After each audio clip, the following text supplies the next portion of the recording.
Okay. Alright, we should be able to start now.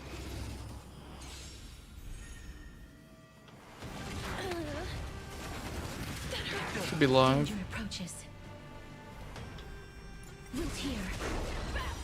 Oh, we don't have a healer. I just realized that. I thought I'd play some of this to get caught up in this game. Don't want to get too far behind, even though I'm barely even keeping up with this game anymore.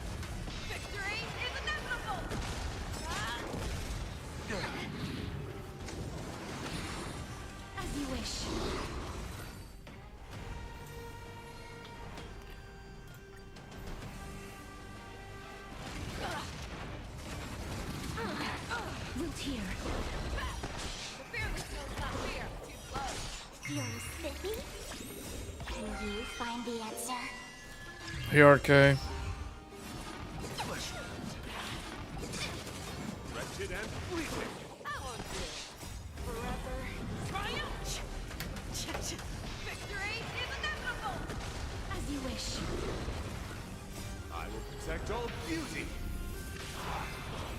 So the nice thing is my godlike motherboard now, it does seem like whatever they did, the new panel seems like it's some newer version of the Easy Bridge.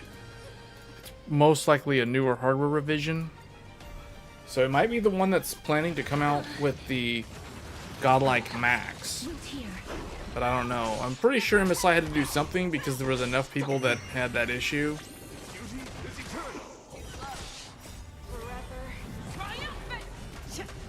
How do I lower the audio a little bit? It's a little bit too loud.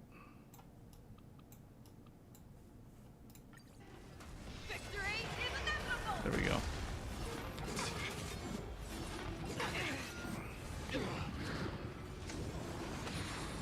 As you wish. Feel sticky? Can you find the answer? Well, I put that video on the networking stuff out because people were talking about that. In one of the live streams, there was a big discussion about that. I think it was 2 weekends ago, or no, it was 2 weekends ago, I think. As you wish.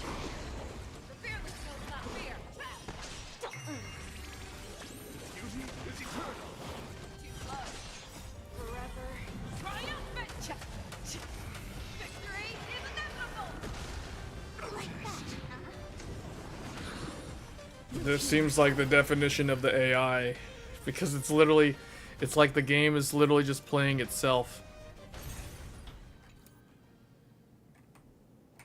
It's like I'm not even doing anything, really. It's time to swim towards the next sea.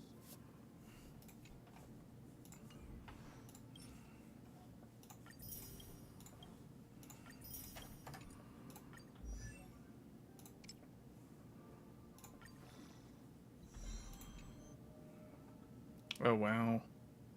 Still 10 more levels.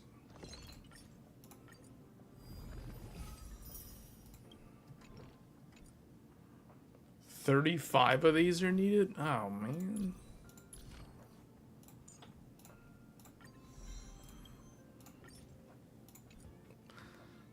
I don't have the materials for that either.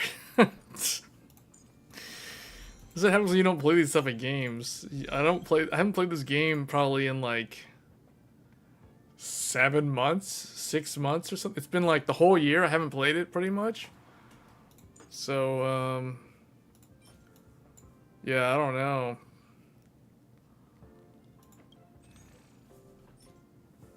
I don't need to do that. What I need is these things. Where do I get this stuff from?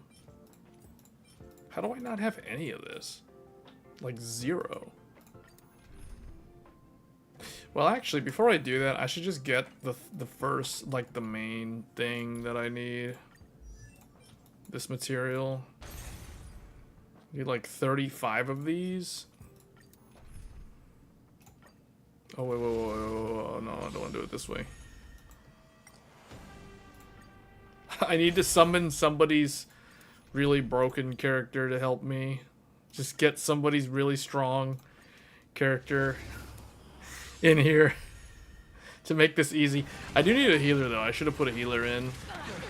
Fei Xiao isn't even needed at all. I need to put Hoo Hoo. Hua needs to be in here.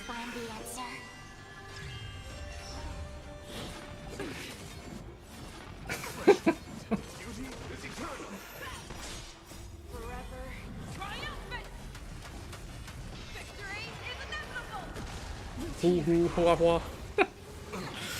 You know, I watched that. I watched that 3 hour, what was it, like 3.5 hour, 3 hours and 20 minutes or something, full length feature film by Gamers Nexus about the GPU situation in China. Very, very interesting video. It was a very fascinating video. It was related to when Super Googly was talking about how Gamers Nexus was in Hong Kong, and then they went over into mainland China. People in the tech community over there were talking about it. It was kind of a big deal. They were doing a story. It was a pretty interesting story.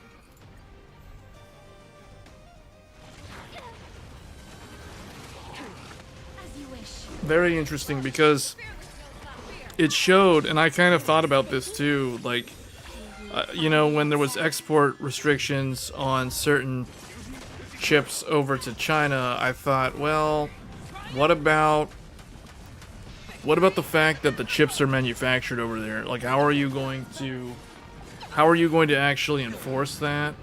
It's like there could always be the situation where, like he said, and like they showed in the video, you know, like where there's quote-unquote defective boards or stuff that fell off the assembly line somehow and somehow got repaired or made it into like a third-party shop or something. And I like how when they repurposed all the GPUs, they always repurposed them into a standard blower-style cooler. And I was nodding in agreement the whole time when they were showing the blower-style cooler. Because he went to that one guy that literally made him a 48 gigabyte RTX 4090 by swapping the memory chips and putting it. They basically transplanted all the hardware onto a new PCB that had backside memory slots for the 48 gigs, so they could double up the memory. I thought that was actually really, really cool.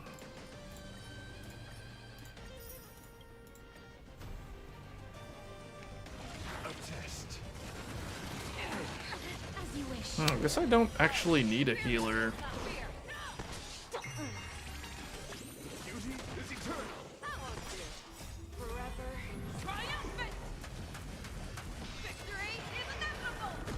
She only did 27,000 damage.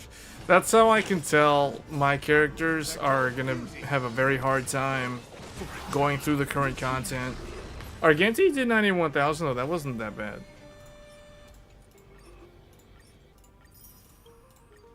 I still have people asking about RAM related things, like like 128 gigs of RAM, 256 gigs of RAM. You know, I wonder though, the people that are wanting to run 256 gigabytes of RAM, I'm on a standard Ryzen desktop computer. I really question, or I'm very, very curious to know, what are they actually doing with their computer for them to actually need that much RAM on a regular consumer desktop? Like, do you need 256 gigs of RAM on a Ryzen CPU? I mean, I don't. I definitely don't. So it's like, but I want to have more than like 48, or at least more than 32. It's funny because it's like, if I'm gonna use a GPU that has 24 gigabytes of VRAM or more, there's no way I'm gonna be running the same computer with only 32 gigs of RAM. I mean, I've seen some super unbalanced computers out there. People running RTX. I haven't really seen a lot of people with RTX 5090s with only 32 gigs of system RAM. Because that right there is a complete no-no. 32 gigs of VRAM and 32 gigs of system RAM is not a balanced build at all. That is like top heavy.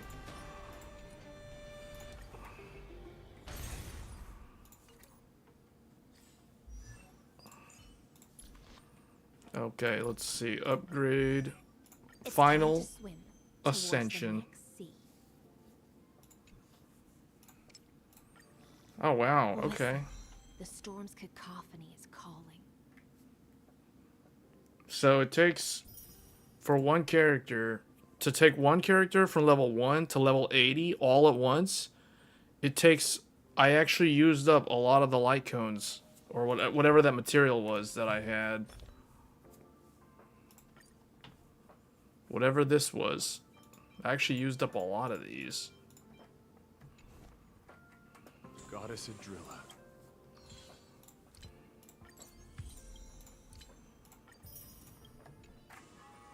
When would...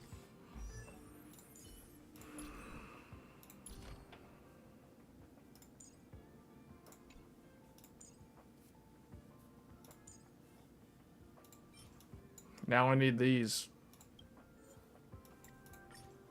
Now I gotta farm this stuff too. At least this game is, it definitely feels more like a mobile game than Genshin Impact does, because this game, it's way more easy to just jump back in and just do whatever, you know, to get caught up again. I guess we'll do this one. Wait, hold up. Jade, Herda, Robin, and get someone who has like electric power or something. I don't know, Kafka. I guess put Kafka. Because Nihility, Kafka doesn't need so many Nihilities. Given it, don't let me down. Resonate all together. Stars echo.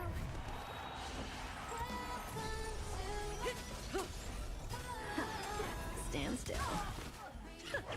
Relax.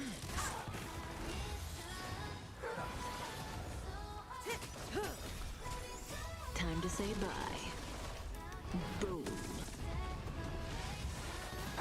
You know, when I made that video about the internet, upgrading internet speeds to 2 gigabit, I learned that it's actually not 2 gigabit. It's actually 2.5 gigabit. Time to say bye. Boom. Which is actually really good, because it means that you're actually technically more than doubling the speed. Bending the rules.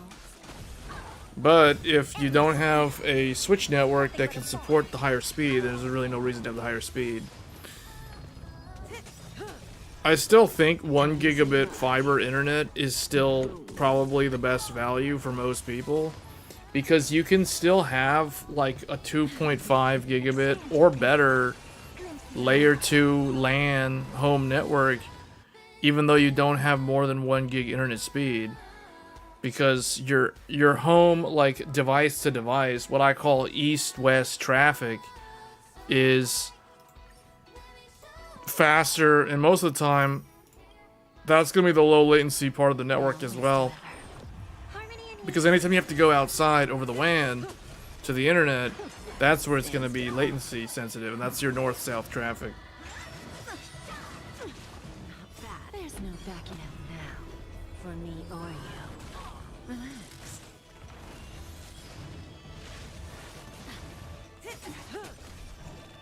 Time to say bye. Boom. Endless riddle. Nothing but a boy. Who's the little backstabber?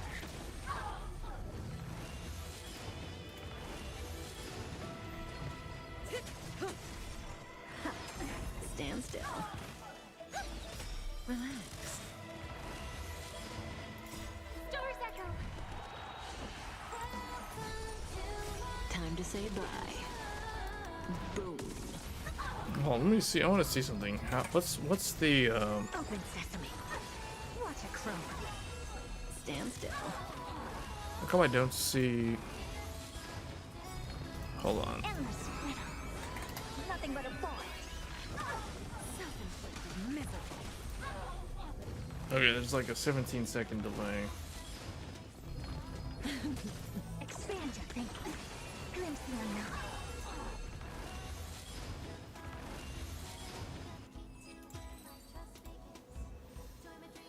That took so long. That took way longer than I thought it would take.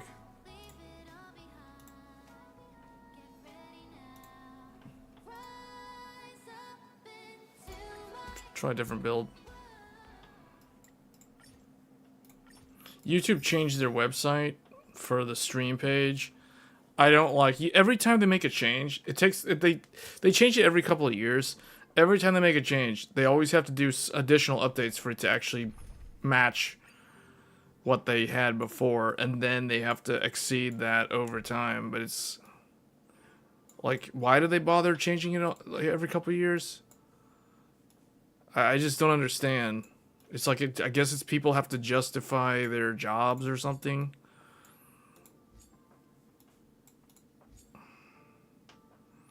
Does this guy actually do anything? Let me see. This is imaginary. How long has it been since we performed together? I don't really think we I need. missed this. You know, I'll try a different group actually. Because those guys weren't weak to Jade, so it was slowing me down. Argenti. And get, what's her name? Frost Woman. This one. Jingliu, get her in. I don't know, get, I actually have no idea who to put in. Actually, put the new, where's the new character?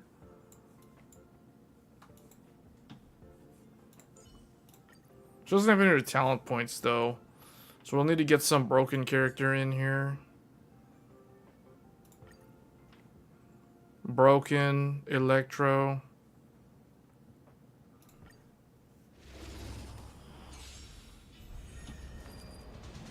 Well, they do have enemies that are weak to imaginary.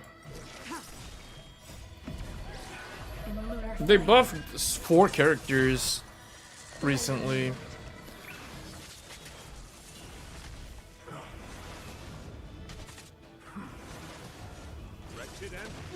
That's good for the people who haven't played the game in a long time, but they have some of the characters from the first year that the game was out. See, okay, that guy's character is so strong.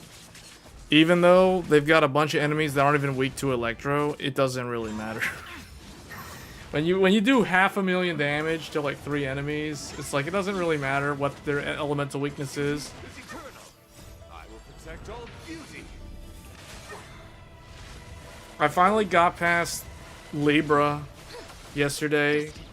It took 15. I got him on the 15th attempt with 2 randoms.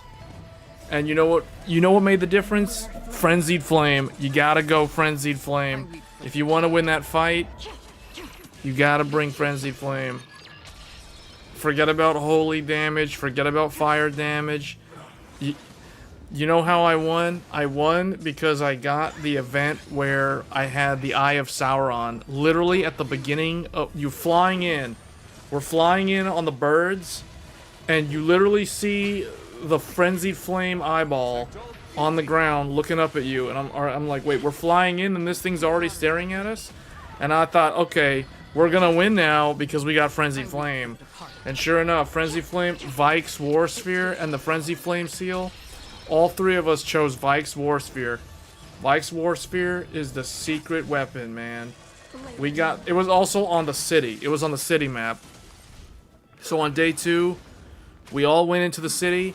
We all went to the weapon duplication. We all duplicated Vike's War Sphere. So we had, between all 3 of us, we had 6 Vike's War Spheres. 2 each. 2 per person. 2 per person. So we go in there, dual wielding Vike's War Spheres. Run up to the boss. He's like, make your choice. And then we're like, no deal, no deal. I don't know if those guys made a deal. I didn't make a deal. I'm just like, nah, I'm going in. I'm just going in. No deal. No deal. And then spam the weapon art, frenzy fire everywhere. Libra gets madness. He's all the music's going all crazy. We're just spamming Vike's War Sphere, two-hand attack, Vike's War Spear, Vike's War Sphere. Man, he gets stunned again. I go Wilder's ult, bam, stun him again. He can't get the cast off. He summoned. He did get one batch of Condemned. He did manage to summon one time in the whole fight, but we kept interrupting him with Frenzied Flame.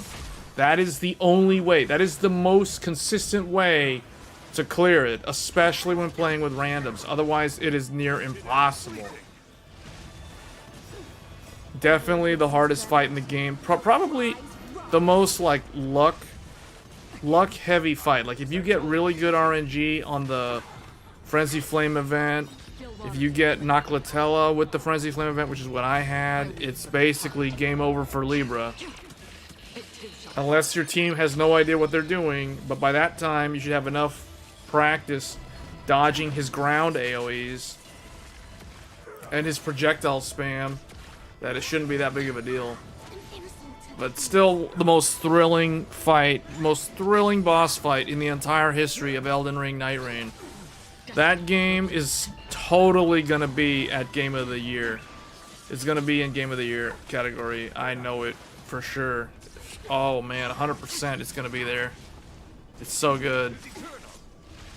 Elden Ring Night Rain. I have 174 hours in Elden Ring Night Rain now. I'm looking at it right now.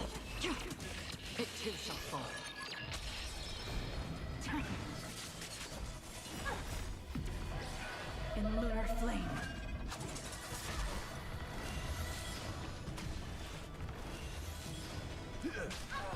Well, that was close. Those two of those characters were at 1 HP each. How much of these do I have now? Not enough. Oh well. Let's see. I do need to upgrade her traces.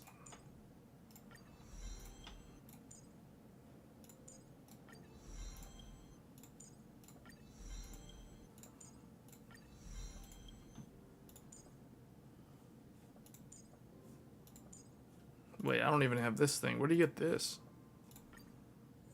This is from a boss that I have never even fought before. Fantastic.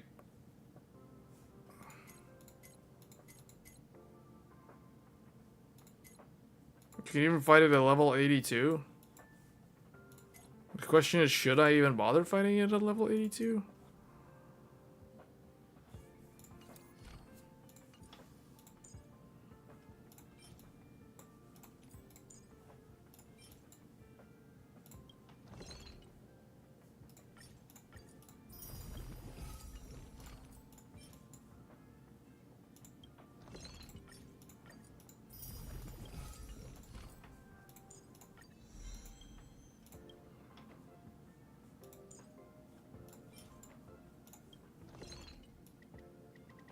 I just need to craft probably like a bunch of these things.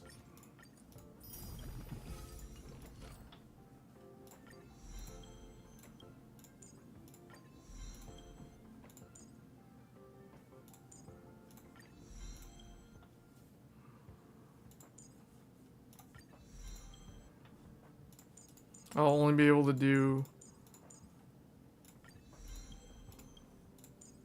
skill.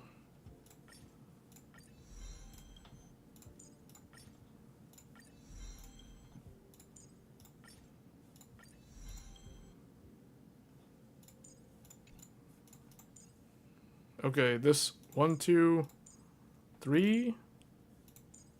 1, 2, 3. Okay. So we have to deal with this thing. I have no idea what it is. It's like spoiler. Okay, well, whatever. I have no idea what this thing is. We're probably gonna have to bring a traditional group. Meaning, I need a tank, probably. Yeah. Fushuan. And then we'll have to summon somebody's broken character. Just get somebody's broken C6. It's like, just get somebody in here. I don't know. Like, carry me, please. And then for actually, I just realized something.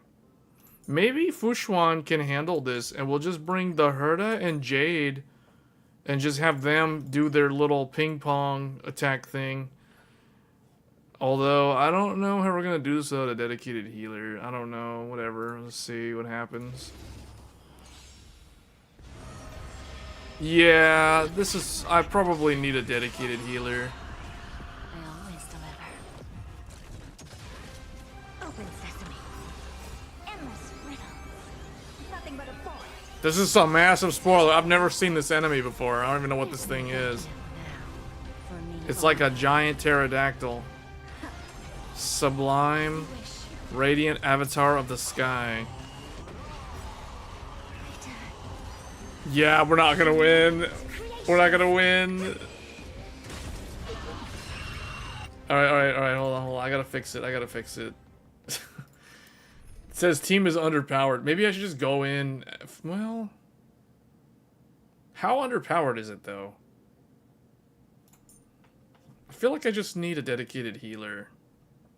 But we're gonna need, realistically, I'm gonna need somebody's broken character to carry me through this. So maybe this. And then Fushuan can tank. I don't think we're gonna use either of these two, actually. We're probably gonna have to get this guy. No, we're gonna need a healer. Who can heal that's good?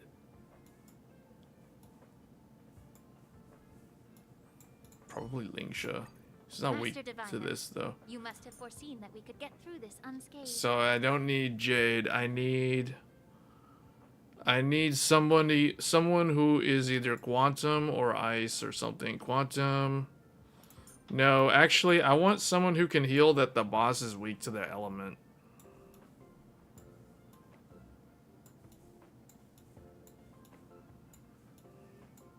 Bailu? No, not Bailu. No. No one here. Maybe,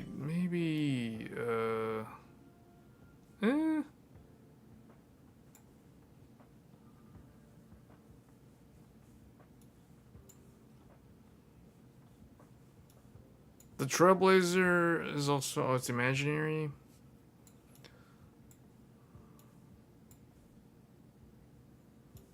I don't have like a good quantum healer, do I? No, oh, her, but she's only level 70.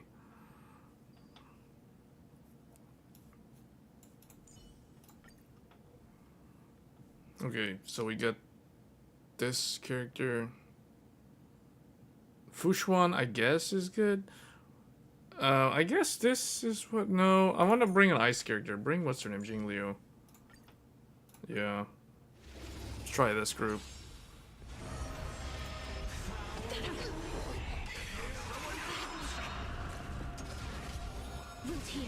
Okay, he said it says increase something, do break damage. Break or defeat them to dispel the enhancement.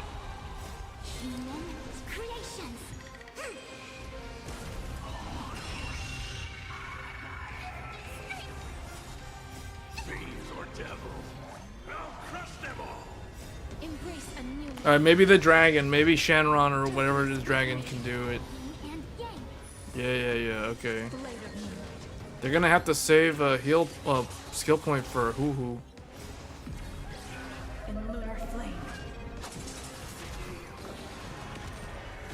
Oh yeah, keep that damage going. Oh yeah, a million damage. A million damage. Oh yeah, 1.4 million. Now that's what I'm talking about. That's called being hard carried right there. Summon somebody's broken character. Just like how Libra can summon infinite mimic tears.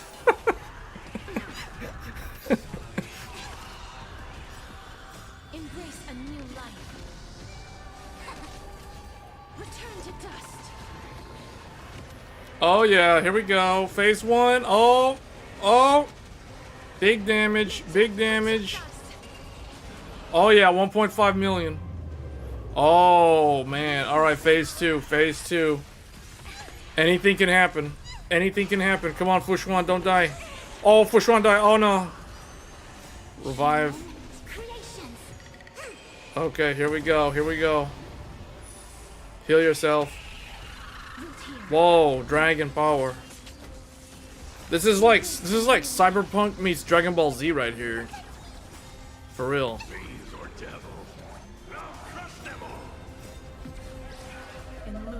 I don't know what's gonna happen. I have no idea. Come on, we need Dragon Ball. Oh yeah, come on, Shenron. Come on, Shenron. Yeah, get that Dragon Fire Breath. Oh yeah, 1 million, 1 million. Oh man, 1.7 million. That's what I'm talking about. Achievement unlocked. Oh man. Hoo hoo, we need you to heal up. Oh, watch out, Fushuan's in trouble. Heal him up.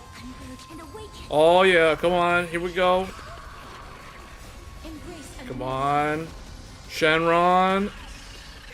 Uh-oh. Parunga, watch out. Uh-oh, yes. Yes. Oh yeah, come on, Shenron. 1.3 million, 1.3 million. Oh, 2 million? Oh man, final phase. Oh man, the Frenzy Flame. The Frenzy Flame is visible.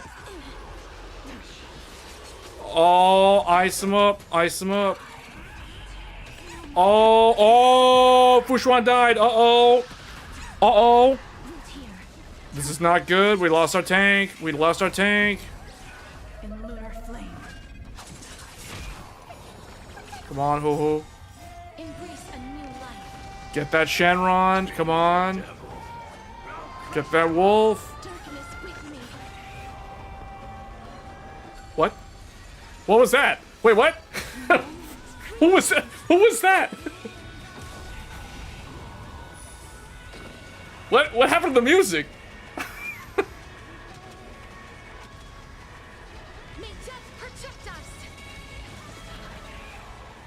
What?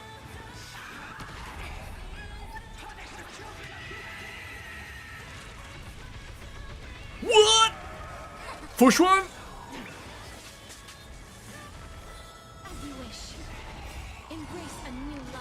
Okay, I have no idea how I'm going to do this in the story mode by myself.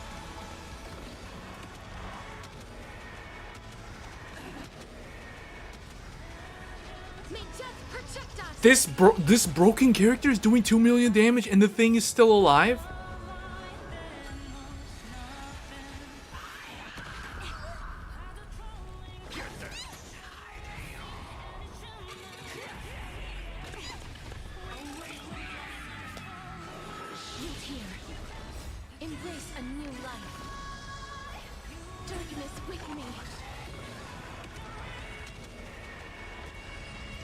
Whoa!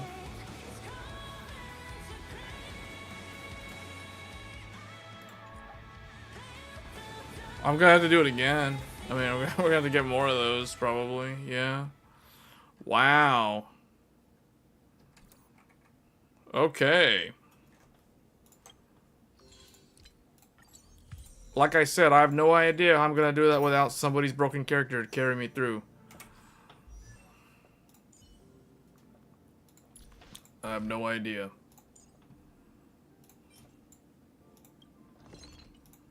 Oh, now I need more of these. Here we go again. Farm it up. More farming. This time we'll use where's Argenti? Okay, Argenti, Jingliu. We can try the new girl also in here and get Kafka. Yeah, get Kafka in here. Is it weak to... Oh, it is weak to ice. Yeah, no, get Kafka. Get somebody's Kafka in here.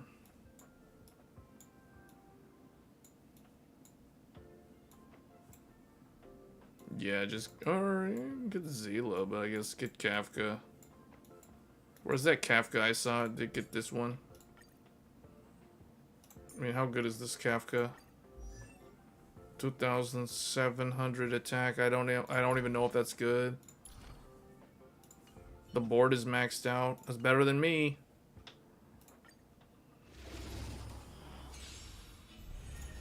I will protect all beauty.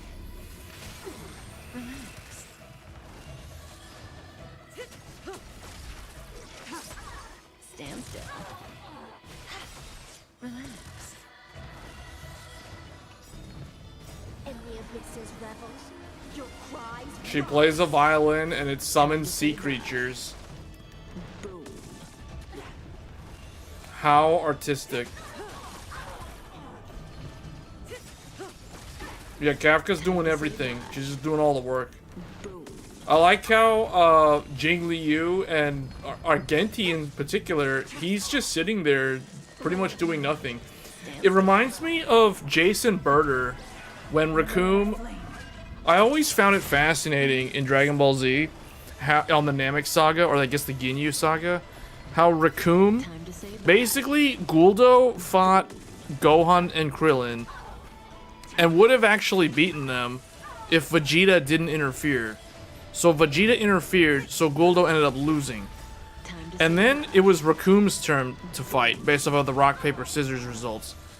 So Raccoon fought Vegeta, he beat up Vegeta, then he beat up Krillin, very, very quickly, I might add, and then he proceeded to beat up Gohan.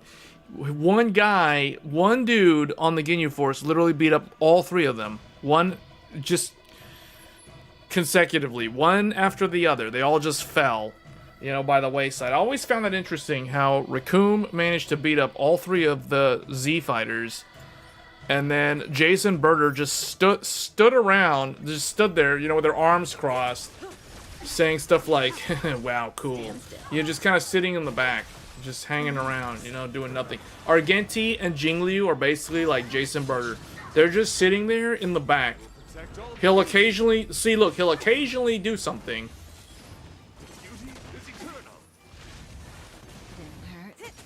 But Kafka's basically Raccoon, having to fight everybody.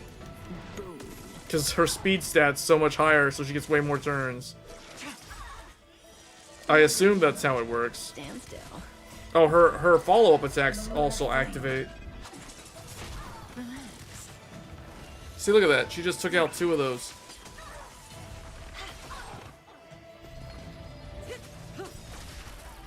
Time to say bye. Boom.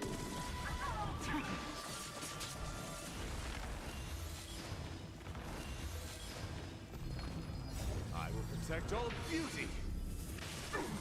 Stand still. Her follow-up did like half the damage of his ult. That shows how weak my characters are. In lunar flame.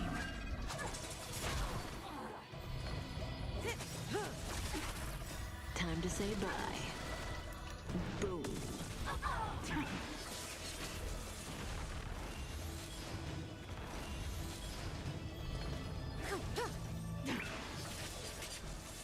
Stand still.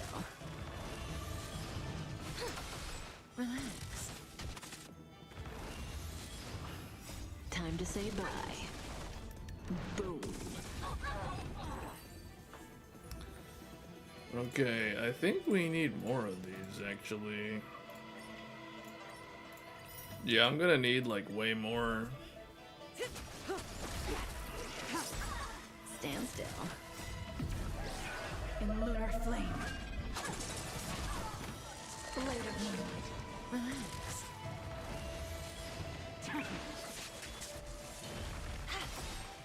In the abyss's revels, your cries rise. She did 1,400. She didn't even do 2,000 damage with her ult. Boom.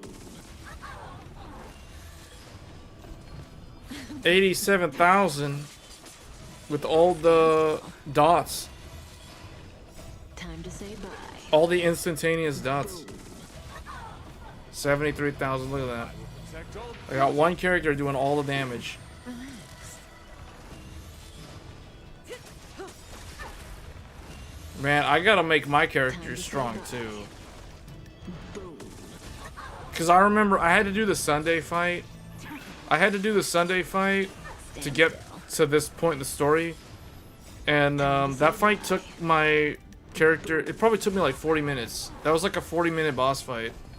Pretty terrible. I had to redo it like 2 times because I had the wrong group. I had the wrong party members. Sunday was a required party member, which kind of threw me off.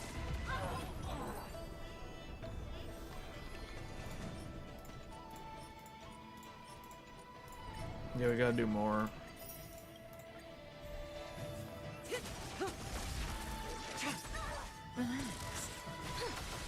Stand still. This would go by faster if I did not use what's her name in here and instead use somebody else that could do similar damage numbers to Kafka. Dude, look at that. Her follow-up did more damage than Jingliu's normal move. I will protect all beauty. Stand still. Time to say bye. Boom.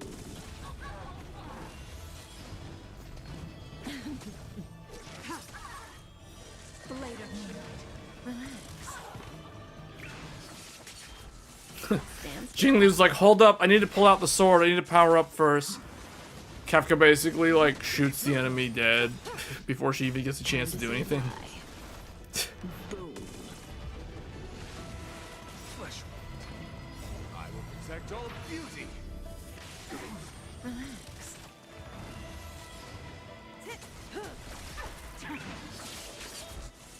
Stand still. Wow.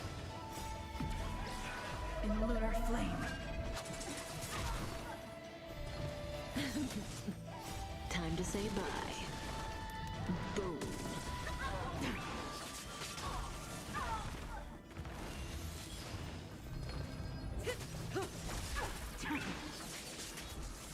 Relax. Stand still. In the Abyss's revels, your cries rise. Time to say bye. Boom. Wow, she's doing all those different elemental attacks too. They're like different elements.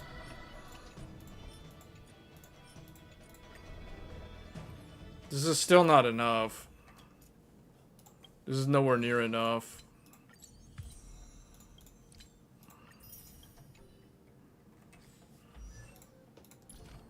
But at least by upgrading all these things, she won't be complete trash. Just keep upgrading all these. Effective hit rate. She need more speed.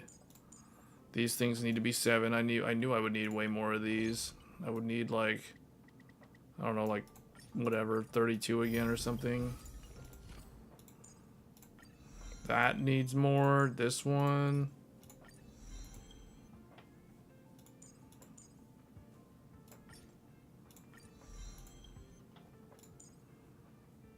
This needs 3.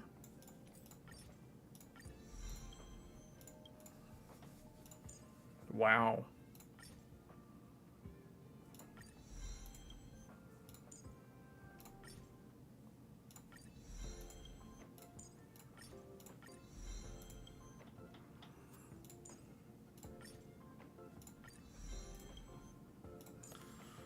Let's see. Yeah, we're gonna need a lot of those. Hold on. 3, 6, 9. 3, 6, 9 plus 8, 17 plus 8 more, 25. So I need 25 of this thing.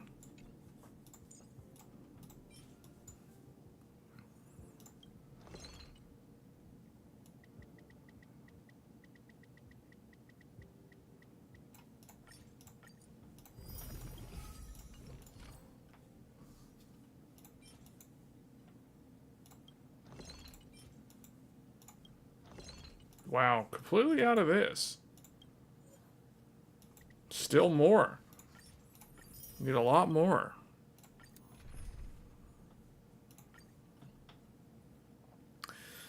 Okay, we'll put Broken, Acheron, and then get who would be good?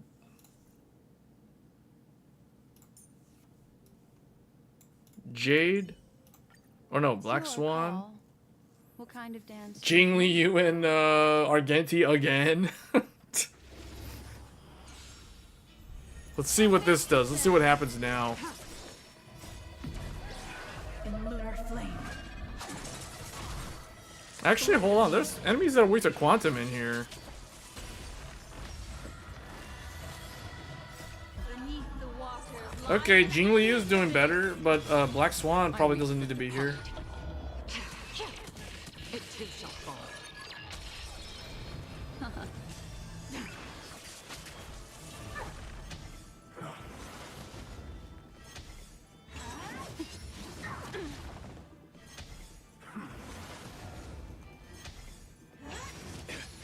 A test. Wretched and fleeting. I will protect all beauty.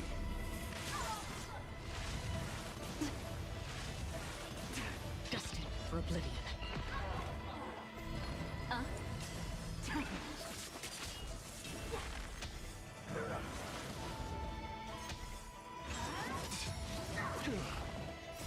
will protect all beauty. These characters don't have high speed stats, so I feel like the enemy's getting a chance to do more stuff compared to the previous round. A test. That Kafka has so much speed, she had so much priority. This group actually seems to be doing worse than the other one. Lies an endless abyss. Yeah, it's definitely going slower. It too shall fall. Yeah, if she's able to do her moves, she gets to go like that, she can wipe the whole wave. In lunar flame. Blade of moonlight.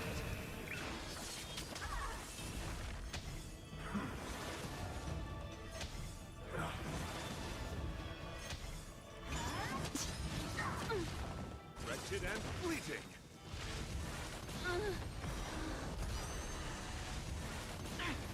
I will protect all beauty.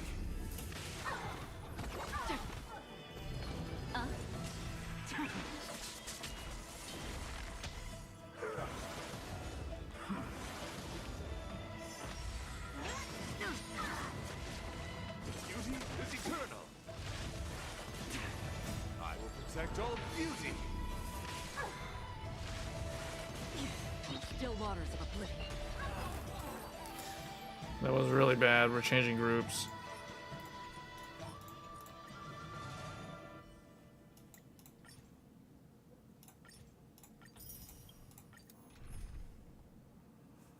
You got the Herda. The Herda and Jade. The Herda, Jade. I don't know. I guess Robin and get somebody's broken character again. Actually, this person has a broken the Herda. Okay. Okay, we'll do that. Put her over here. And then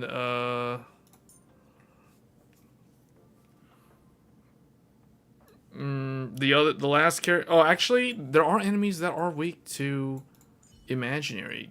Get Dan Hung in here. He can do stuff. I always deliver. Resonate all together. Open sesame. Glimpse the unknown. Yeah, okay. This is the group. This is the group that I should have brought for farming. World cleansing dragon. Dragon Ball Z style.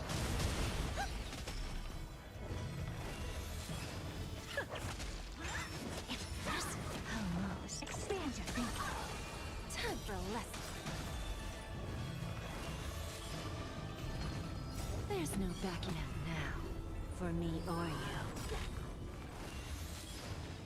Endless riddles. Nothing but a void. Much faster. Much, much faster. Self-inflicted misery. Expand your thinking. Glimpse the unknown. 286,000? She threw a pebble at them. She threw a little magic pebble at them and did 286,000 damage. That was so much faster. Yes, do that again. We could probably do 3 clears in the time it took me to do 1 round with that previous group. Harmony and unison. Stars echo. Expand your thinking. Watch it chroma.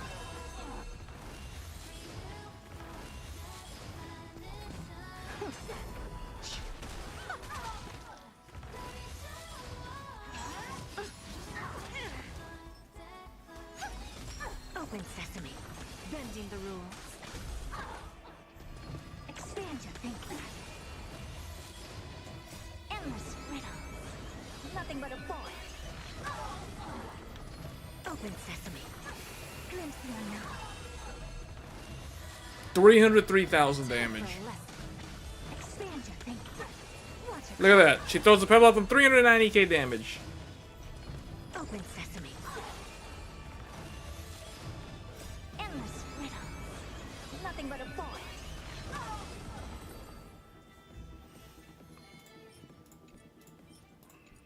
We need to do another one. I always deliver. There's no backing out now. Make the herd of the debt collector. All together. Expand your thinking. Glimpse the unknown.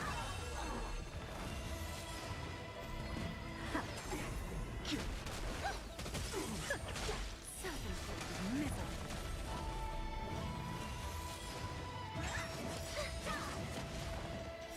Stars echo. Open sesame. Expand your thinking. Endless riddles. Nothing but a void. Who's the little backstabber? Open sesame. Watch it. Wow, she has 99 stacks of whatever. Expand your thinking. I like how it works so well with Jade, because Jade's getting the stacks on the attack on herself, too. Open sesame. Bending the rules. Erudition plus erudition seems scary.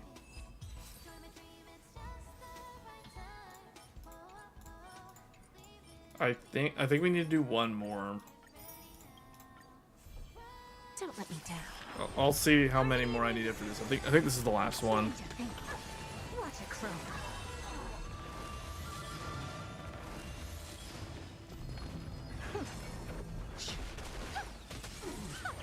Time for a lesson.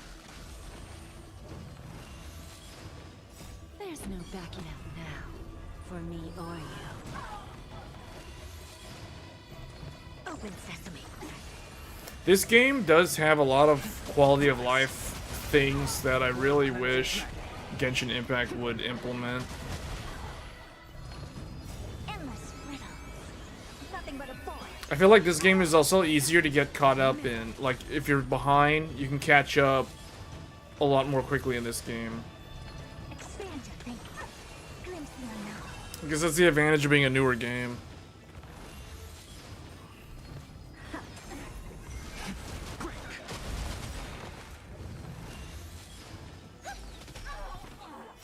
Stars echo. Open sesame. Watch it chroma.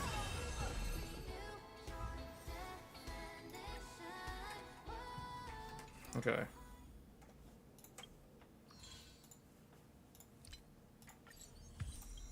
Wow. I literally played this for how many? We've been playing this for like 15 minutes and already level 8 on that thing. It's pretty good.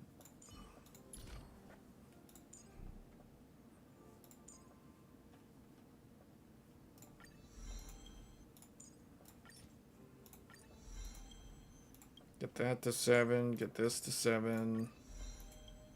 Can I get this to 7? Or, okay, and then this one. Okay. Alright, so that wasn't quite enough, but I was able to use some extra materials. So that's good. Oh, now these. When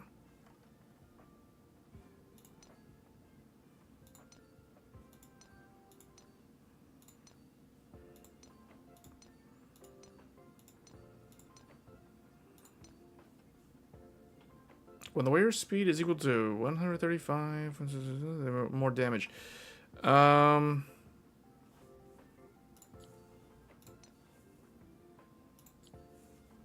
I think I'm going to actually not go with this. What does this one do? Increase energy recharge. If the wearer is not the first character in the team lineup, then increases the attack of the first character in the team lineup by 12.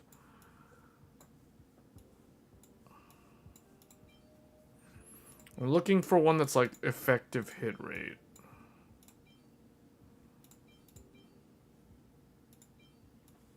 Oh, this one's good. Increases the wearer's speed by 6% when the wearer hits an enemy target that has fire weakness. Oh, that's very specific.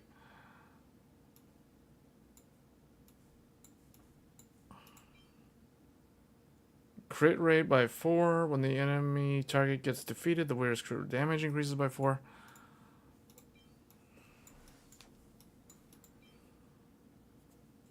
Energy recharge. For all, increases damage by 10% for all other allies that are of the same type.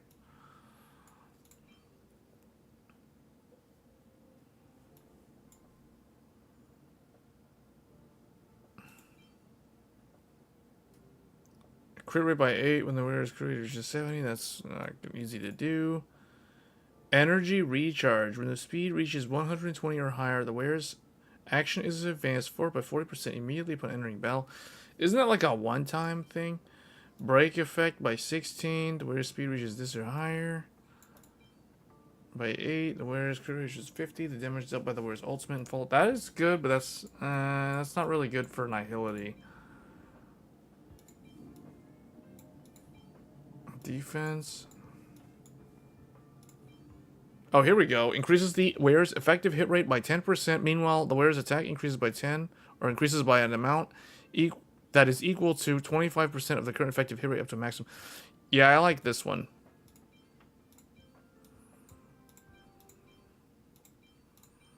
Probably go if I can get one that has like ooh, this one's good. Energy recharge, although the substats are really bad. Effective hit rate, HP, effective hit rate. This one is not too bad, I guess. I don't like the primary. It has a lot of good secondaries though. This one is also kind of good. Oh, this one, well, defense, but this, again, good substats. This one has good substats too. Anytime I see speed as a substat, that's actually quite good. This is also not too bad, I guess. Effective hit rate, though, on that one. I guess I'll go with this. So what is this one? Pan Cosmic Commercial Enterprise.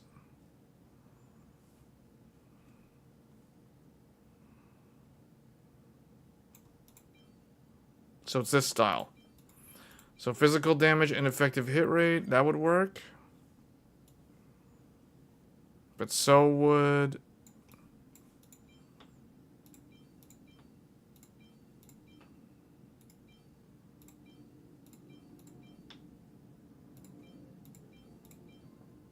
yeah, I guess this one would work.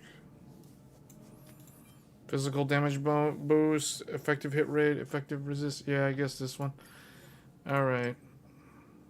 Now, don't tell me we don't have any good stuff. Wait, I don't want to go to 15. What the heck?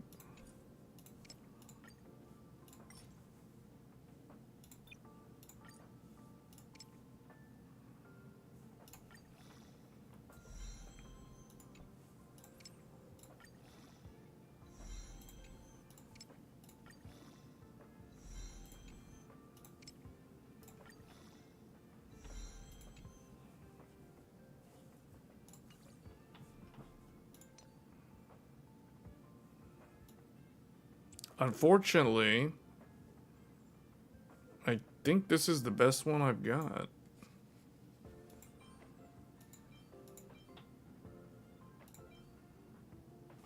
Wait a minute. Oh, you know what? Actually, I want the speed stat more than the crit rate one. Even though the defense is kind of whatever.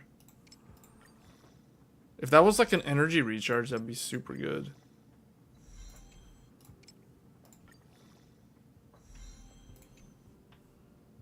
Oh wow, I rolled effective hit rate 3 times. Wow, that's good.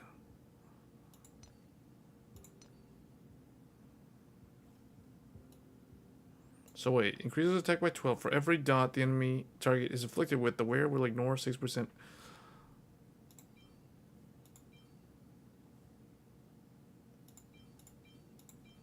Yeah, this is the best one.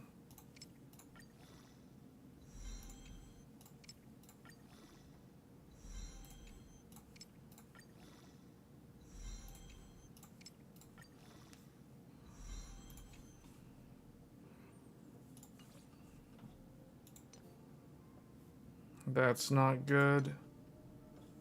This is.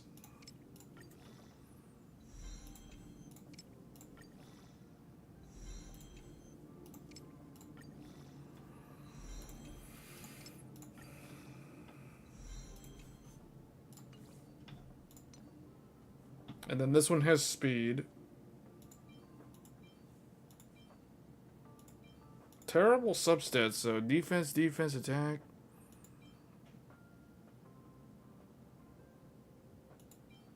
This is effective hit rate and attack. But I guess because of the speed stat.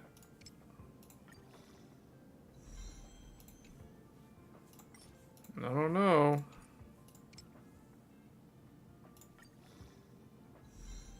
We're rolling defense. Not what I want to see.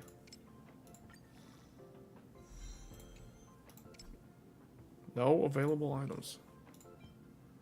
Okay. Rolling defense.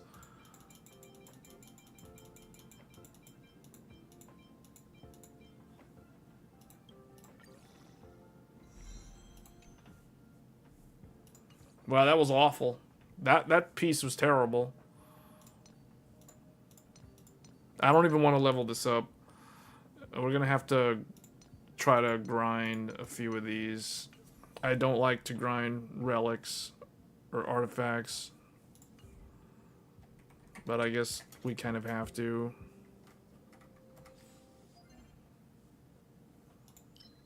What do I need to get? I need to get,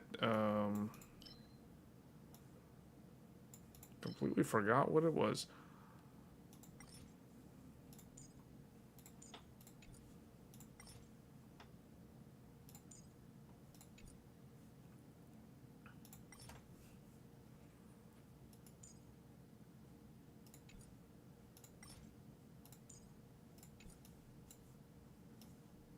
This one? For every dot the enemy, yeah, this one.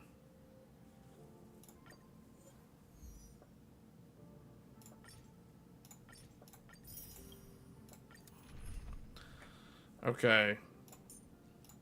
Robin actually wouldn't be too bad. We just need to get a broken Dan Hung or something. Or what's his name? Kafka. Get broken Kafka. Kafka, Dan Hung can stay, Robin can stay. And then I guess, Welt would be good. Having you here gives me peace of mind. We actually should get, what's his name instead? Lucia. We don't have a healer. I'll stop nagging. Just get him just in case. Yet Just do that. another journey with Harmony and unity. Oh, these guys are weak to wind and stuff? Relax.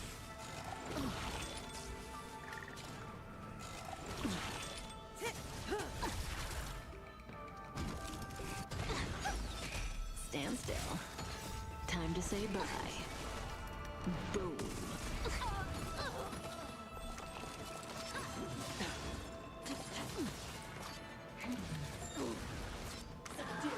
Wow, they make those make my party members dazed and confused. Time to say bye. Boom.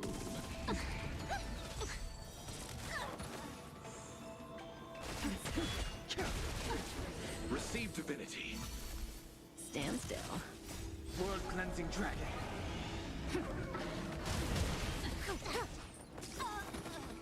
Time to say bye. Boom. Pressing it all together. Stars echo.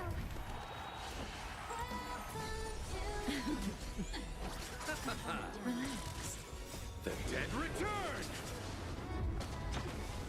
There must be a faster way to do this. This is not the most optimal party at all. It's not that many rounds though. Wow, I didn't get anything good. I got like the other artifacts or relics. See, this is why I don't like farming this stuff. Because you could end up getting things you don't need.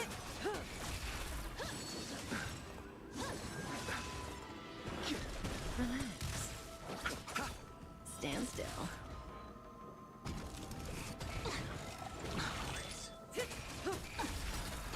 Time to say bye. Boom.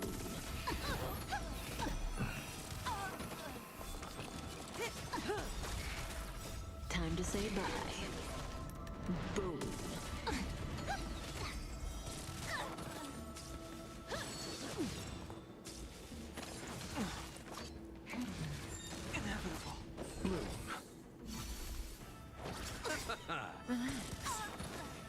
The dead return. Time to say bye. Boom.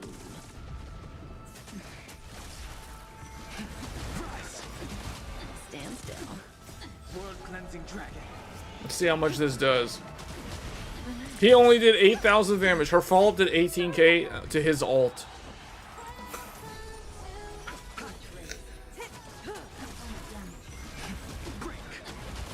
Okay, there we go. 35k. That wasn't too bad. Wait, what is this? This is a headpiece? See, I need a chest piece. I need something like this, only 5-star. Pressing it all together.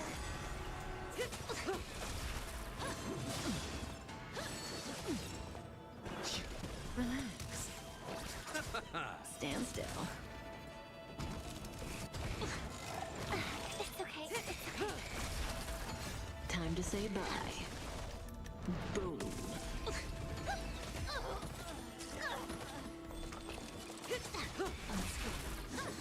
Didn't hurt. Receive divinity. He's like, receive divinity. Suppress. Time to say bye. Boom. Kafka's doing all the damage. Relax.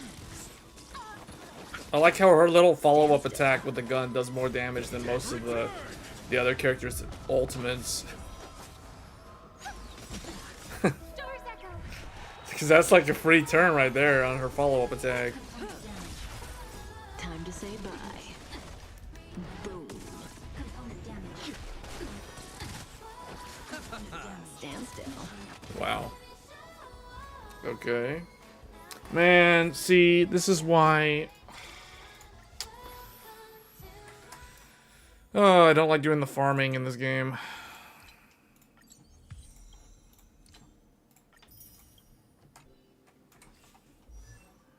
Let me see.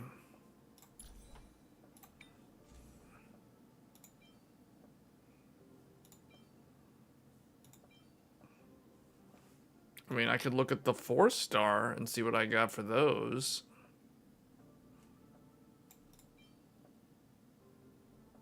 Increases damage dealt to enemies with debuffs by 12%. Increases crit rate by... No, no, no.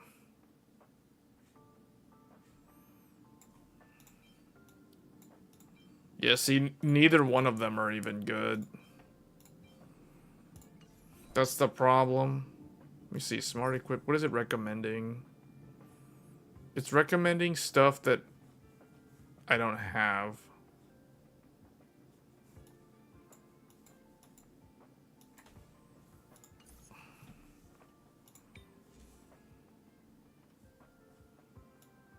It's telling me that the main stat on these are not correct, or they're not good. Her effective hit rate is 97% right now. And her speed is 123. That's actually... Wait a minute, her speed is 123? Oh, because of these.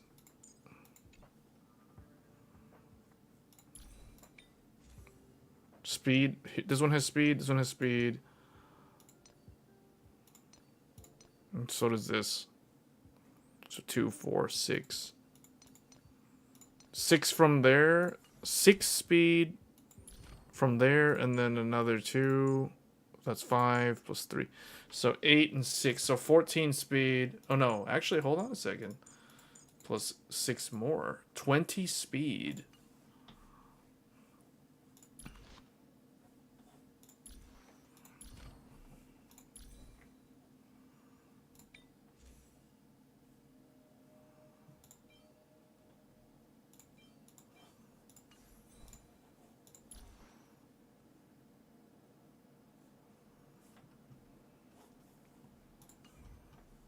Let's try it again.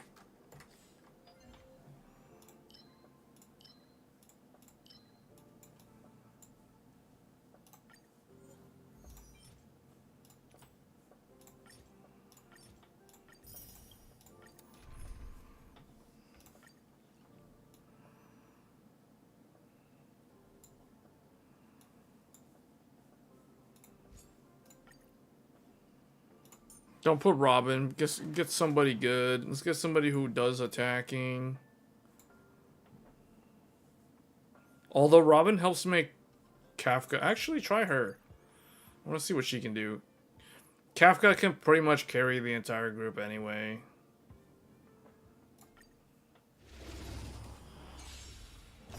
Say bye to breathing. Let me see.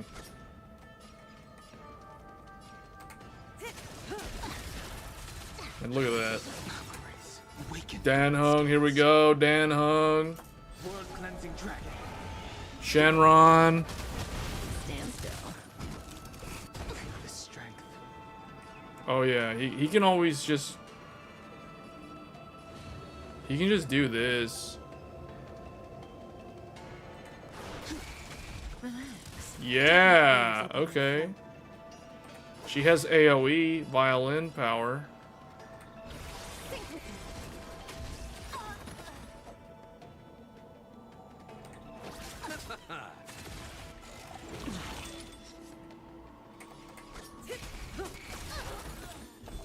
Good times never last. Oh, wow. Time to say bye. Boom. 158,000 damage.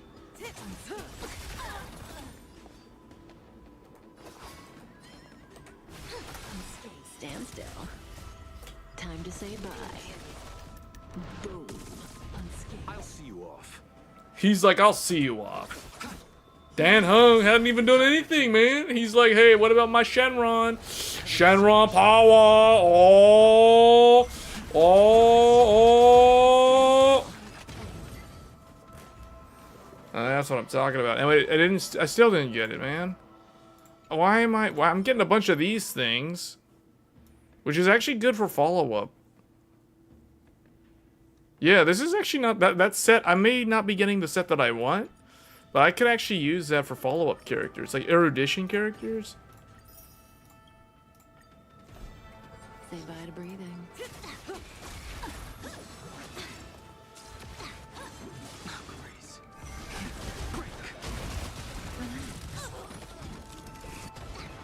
World cleansing dragon. Man, world cleansing dragon, clean up all that pollution. Time to say bye. Boom. Oh man, Dragon Ball Z. In the abyss's revel, She's like, your cry The music of the ocean. Time to say bye. Oh, that was fast. That was fast. That was fast. I'm still not getting the thing that I need. This is horrible. Try again.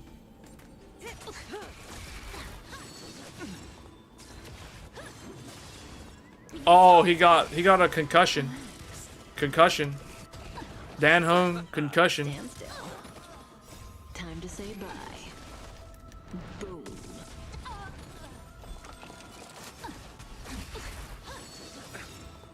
The dead return. Oh man. Check it out. Oh, he's like, I'm back. He's like, did anyone get the number on that bus? Whoa, violin 97K. That's not that bad. That's not that bad. Whoa, hold up. Her number was pretty good. That was a pretty good number. And I finally got it. Now that's what I'm talking about. We're done. We're done with this place. It only took like 12 attempts. That wasn't too bad. Still, that took a lot less attempts than it took to beat Libra Extreme in Night Rain. For real. Okay. Now that I got the thing. Yeah.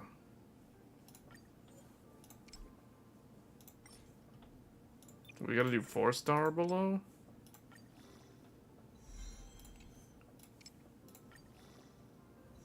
I literally spent almost 90 minutes just grinding stuff to get caught up for this new character. To level up this new character's stuff. Hey, and she finally got a speed upgrade. Wow. Not bad. 2500 attack. 128 speed. That doesn't seem too bad. That does not seem that bad at all, actually. Okay, we are back in business. We can finally go and continue whatever it was I was supposed to do. Trailblaze mission available before their deaths. Countless embers illuminate this firmament of night, each burning with their own radiance. But there is only one star that has remained eternal in the vast and deep. All right. Let's go. Pack up and get ready to set off. I can talk to the people. Black Swan. Ah, you're here. I hear the Nameless are going to Amphorius. A very wise decision.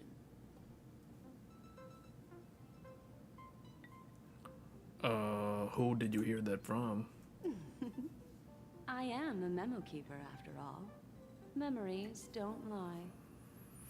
Memo keepers traverse the worlds only to collect precious memories. Have you heard that before? It's my duty to salvage unknown memories, and the Amphorius that has been revealed by the garden's mirror is like a treasure inside a display case. Dazzling, yet out of reach. I need a sharp nail to break through that glass, and that's where you come in.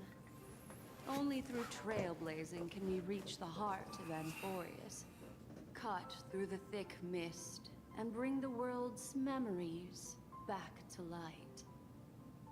I trust you won't disappoint me. Okay. I trust you won't disappoint. Okay. We can't disappoint her, apparently. I'm never telling jokes again. My humor's welcome home, dear Nameless. Wait, what does he got? He's got some stuff. I don't know, man. That's expensive stuff. Hold up. Let me... Yeah, let's talk to Sunday. Looks like you've decided on your next stop. We're going to Amphorius. I see. You're taking it very calmly. Those who embark on a long journey simply need to set off. He didn't have much to say that Sunday.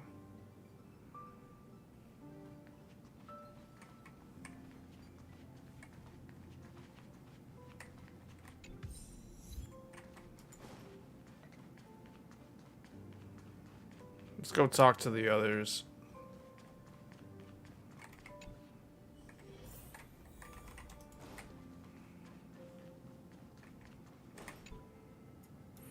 I don't understand what happened. What's the deal with her voice actress? The voice actress isn't even voicing the lines. Are credits going to be useless there? A world yet to be explored by the Trailblaze. No self-respecting nameless would turn that opportunity down. Absolutely. The Astral Express has always traveled along the silver rail laid down by Akivili. We don't normally get to venture into a world beyond the knowledge of the Trailblaze. But this time, we might just get the chance to add a brand new stop to the astral charts. I don't mind telling you, I'm a little excited. Okay, so for those that have not, or those that don't know what's going on right now, we are about to go to the next major planet in the game's storyline. So this game came out in April of 2023, and 2024, last year, they introduced the first major planet that we visited after the starting places, and that was actually not even a planet. It was Penacony. It's like a giant space station thing. And we've seen those before in the base game. And now we're going to another one. So the way I look at it, I think of it because I know that the developers of this game are similar to the ones that made Genshin Impact. Genshin Impact, the first place you went to in summer of 2021 was Inazuma. So Penacony is kind of like Inazuma in a way. So this next place, Amphorius, is going to be, I imagine, a big deal because it's going to be kind of like Sumeru was in Genshin Impact. That's my guess. Anyway, I'm not 100% sure if that's true, but... Oh, wait, we want to go talk to the others. Let's go talk to the other two. It's kind of weird, like, the voice actors, I think there was some kind of strike that happened sometime in the second half of last year, which messed up, like, some of the voice actors quit their job or something. Like, this guy, I think he doesn't voice the guy. Yeah, Himiko and Dan Hung's, the voice actors, like, you know, don't even do the voices.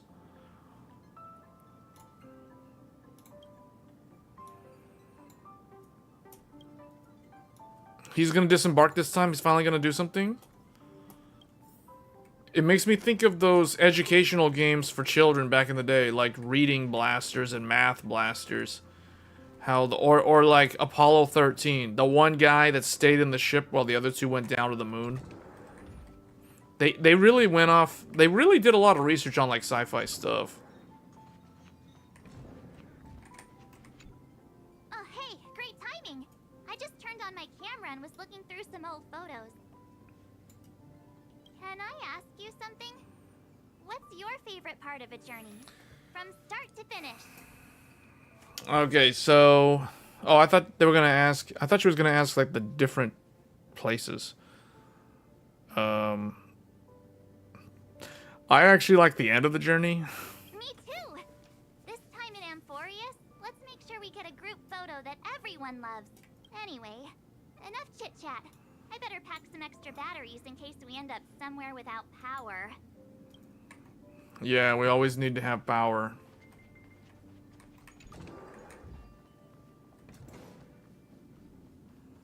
You can't have enough power. How are you gonna power your computers and stuff?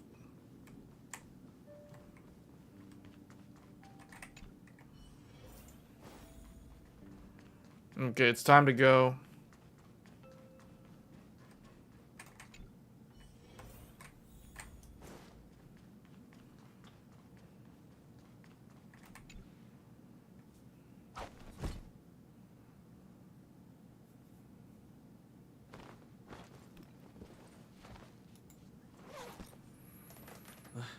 Looks like it's about time. I should go find a spot to take in the views during the warp. They changed his voice actor quit. The voice actor who's doing this voice is a different voice. Attention passengers! The express is about to make the jump. Please be seated and hold on.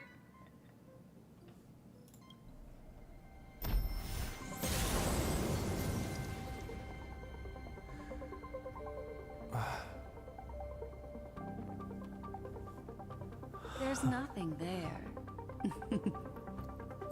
Confusing.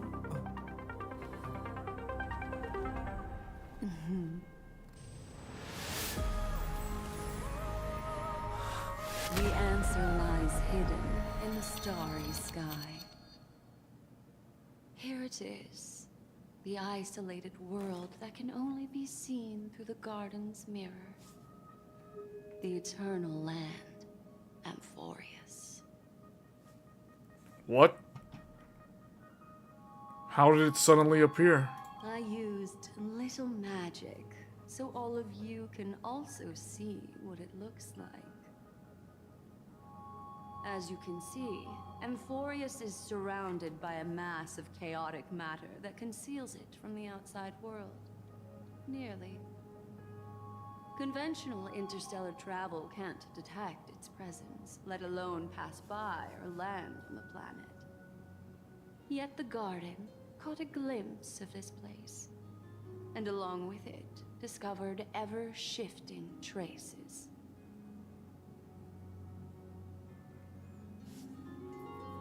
Three paths interweave and fetter Amphorius, co-authoring the fate of the world. Ordinary pathstriders aren't known to leave traces in the mirror. So if what you said is true, then this isolated star system must have been home to at least 3 beings comparable to emanators. Why 3? I would even go as far as to say, eons themselves. For a world to have nurtured such marvels, yet still remain unheard of throughout the cosmos? Now that is hard to fathom. We already know one of the 3 paths to be the erudition. I can reveal the second. In fact, you've all seen it just now. It's the remembrance. I see. Then it makes sense that a messenger of the garden would be capable of unveiling Amphorius for us. What about the final path? Unfortunately, fate is keeping the third path a mystery. I don't know what it is either. Hidden beneath the brilliance of erudition and remembrance, yet possessing enough power to rival the other 2 paths. It could be the equilibrium, the enigmata, or perhaps the permanence. I have no clue at all. This white ribbon of light encircling Amphorius might very well be a product of the 3 interwoven paths. Only when pathstriders of the Trailblaze enter the center of the vortex will its true nature be revealed. Still, we know far too little about the planet. What's more pressing is finding a suitable landing site. We could end up over an ocean, in a vacuum without oxygen, or worse, in the middle of a lava field. Now I see why the databank's important. It is still encountering worlds that exist which are not recorded in databank is unavoidable. Looks like someone is all set and itching to get off the train. Wait, I think we might be missing someone. Really? Yeah, I was wondering where that chatterbox had gone.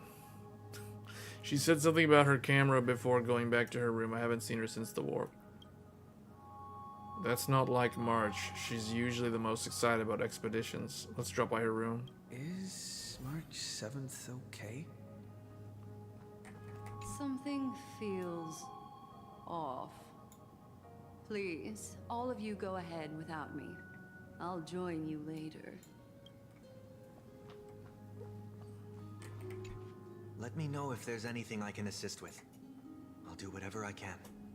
It is kind of weird that Sunday is following them around now. This guy was like one of the most powerful. He was like a political leader of the family. And now he's lost all his power and he was put in jail. And the IPC like bailed him out or something. But now he's like living kind of as a fugitive or a refuge or something. It's kind of weird. His story's really interesting though.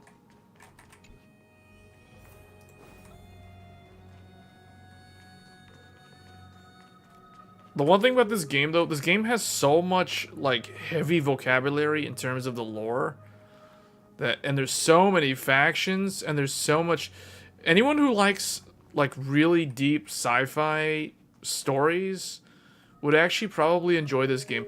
I remember when this game first came out, the other sci-fi game that came out at the same time was Star Wars Jedi Survivor. And I just remember this game kind of eclipsed Jedi Survivor because of how this game, like, there's so much about the game was so interesting and unique.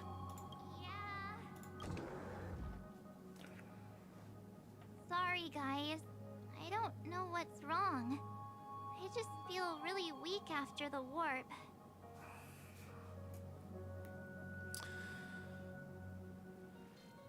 Did you come down with something? I doubt it. Pretty girls aren't supposed to get sick. Miss Black Swan, could you take a look at the memories in this room? Gladly.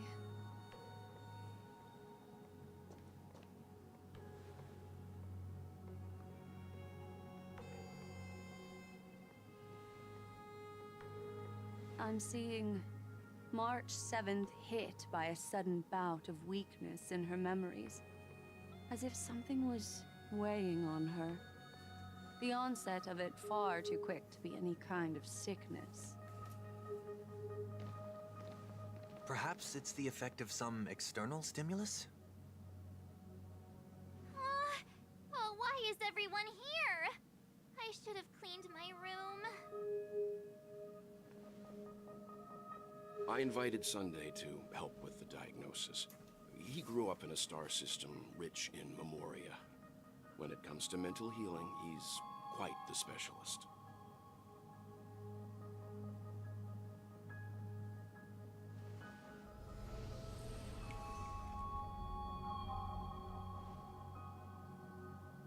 You've all been to Penacony before. I presume you are aware of how some might find themselves in a synesthesia dreamscape after warping to Asdana. I'm guessing this is something similar. Miss March appears to be affected by a certain external stimulus. Perhaps a path, an eon, or even Amphorius itself.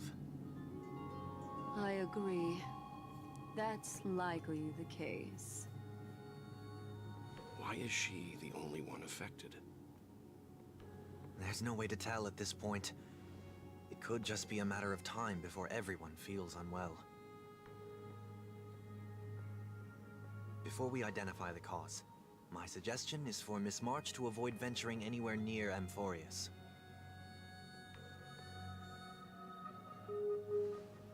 It's okay, Himeko. I'll be good on my own. Go ahead, guys. I'll catch up once I feel better. Here. Take my camera along. I was planning to take photos when we got there, but looks like you'll have to help me with that now. Leave it to me. I know I can always count on you. Why don't we take our discussion outside so March 7th can rest? Yeah, you guys go on ahead. Don't worry about me. I'll be back to being my hyperactive and adorable self by the next time you see me. Now, don't forget about those photos, okay? I'll be checking the camera. Okay, we have to talk to the people. Got a lot of people in here now. March 7th's past could be connected to Amphorius? No, it'd be too much of a coincidence. I haven't seen anything related to six-phased ice yet. It's more likely that some kind of energy on Amphorius affected her before any of us. Kailis, why? I want you and Dan Hung to take the lead in this trailblazing expedition. Are you up for it? What about the rest of you? Amphorius is a crucial stop, so everyone on the Express has to be roped in to help in some way or another. Venturing into the unknown world is a task perfect for you youngsters. What? Youngsters? I'm sure you'll both... So you're staying behind to take care of the grown-up stuff? Huh? Chin up, Will. You'll get your chance out in the field. Someone should be taking care of March 7th, too. I can do that. I'm fine with any arrangement you have for me. Great. Sounds like we're all good. Come with me to the parlor car, then you two. What? Why can't Sunday go with us? What about Will? What's he gonna do? I prepared a backup plan before departure, but I didn't count on having to reveal it so soon. What? How come it's just the two of us? What? How come we can't go with Mr. Yang? Oh man, we have to activate the backup plan. Now that our ground explosion team is assembled, I'll let the conductor reveal our backup plan. Yes, seeing how this is going to be a perilous expedition, Pom-Pom and the Navigator have come together to prepare a special trailblazing gift for you. Your very own car! Wait, what? The Express is splitting up? Amphorius is outside the Inter-Astral Peace Telecommunications Convergence Zone, so there's no chance of remote communication when you're there. Uncoupling and using one of the Express's cars as your landing capsule is the best way we can ease your exploration. It can also be your safe house once you're on Amphorius. The car you're getting has its own thrusters, so just buckle up, and it'll take you into Amphorius and land you somewhere safe.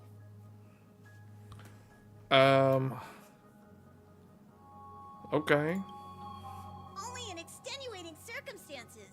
Don't go thinking you can detach cars from the Express every which way, alright? Get going whenever you're ready. Pom-Pom can't wait to hear about your exciting discoveries. Okay. Car ready for detachment.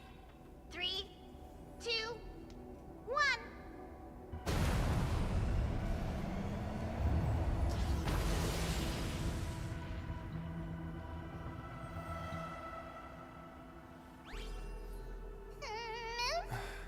Who's there?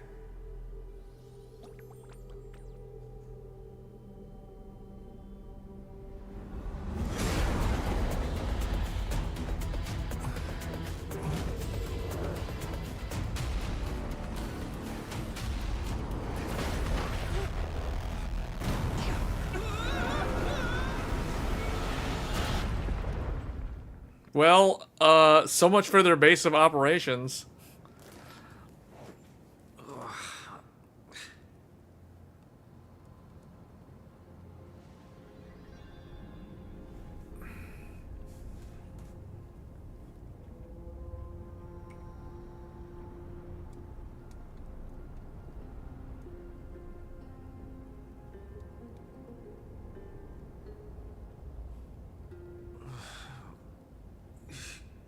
Dan Hung? Oh man, he got beat up bad. He got beat up really, really bad.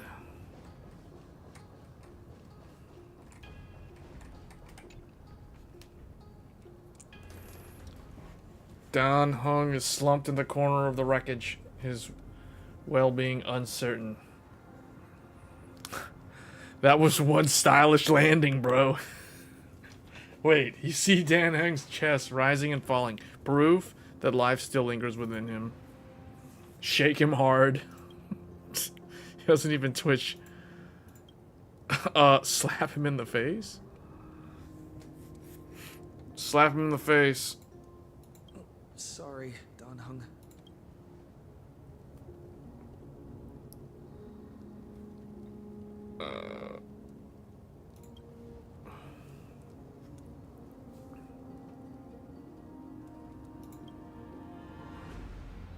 You passed out when our car got hit. I blocked out too, but not before dragging you out. It's a good thing we were in the car, or we would have been crushed to pieces. We should try making contact with the Express. Himiko, we made a smooth landing. You call that a smooth landing? Farewell, my friends. What? Message failed to send. They don't have very good internet speeds down there. Looks like it's just the two of us for now. Let's find someplace safe to set up a base of operations. The statue and the buildings we've seen so far point a civilization here to Amphorius. I think it's dangerous. We should probably leave.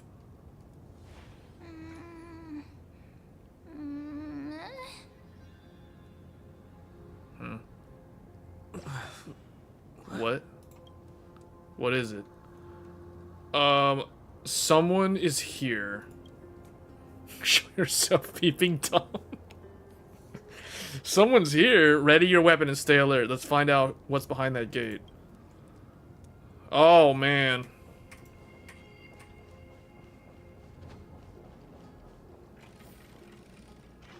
Wait, it opened up. It just straight up opened. Why is it so dark? Is it nighttime? What the? Huh?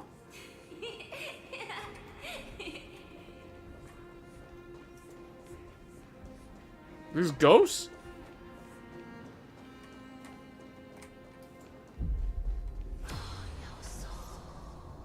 What is going on? Whoa, this is like Lords of the Fallen style, Umbral and Astral. Or the Axial and Umbral world. Wait. You see it too? Yes, it's not an illusion. It's gonna change on us again. Whoa, whoa.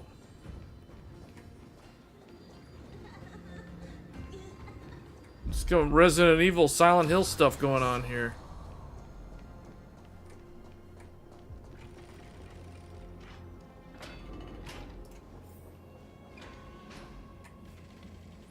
It's gone. It happened too fast for us to make any sense of it. Do you see what the creature looked like? It looked like the mastermind behind everything? It's unlike any of the known species in our databank.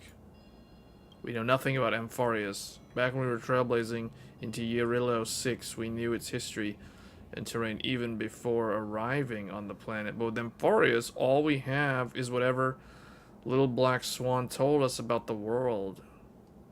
What should we do now? Find a local? I'm afraid we have to plan for the worst, putting a potential language barrier aside. That was a powerful attack on us just now. It's hard to imagine a planet as far out and isolated as having the expertise to create such sophisticated weaponry. Is it any match for my baseball bat? I can't tell for sure, but let's not get... He actually took that seriously?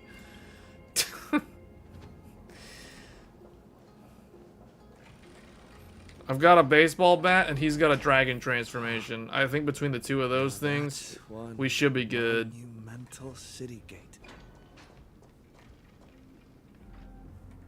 This place is making me think of, man, what's that one place? Enkanomiya in Genshin Impact back in the day.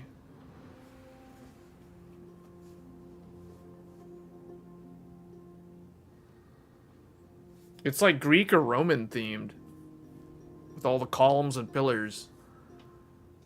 The strange creature is nowhere to be seen. Look at that. Yeah, this is like the Greeks and the Romans.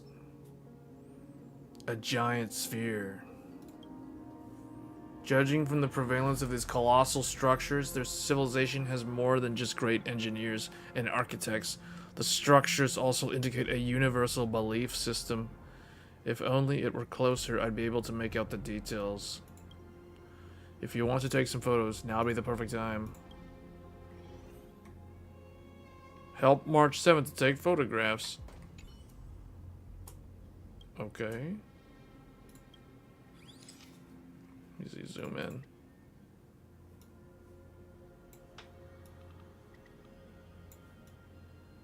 Yeah.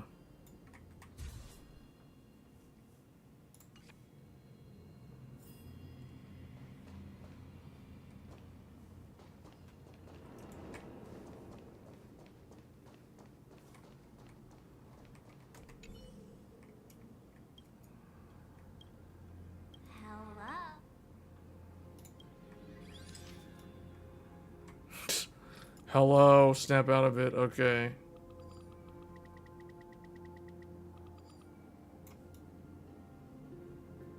This is like the gate of the kingdom of Boletaria. These turned out great. They deserve the most prominent spot on the photo wall.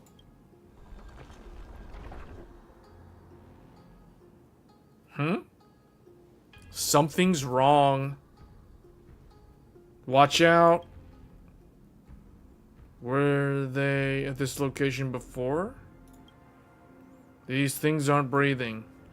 Inorganic life forms? They could dematerialize?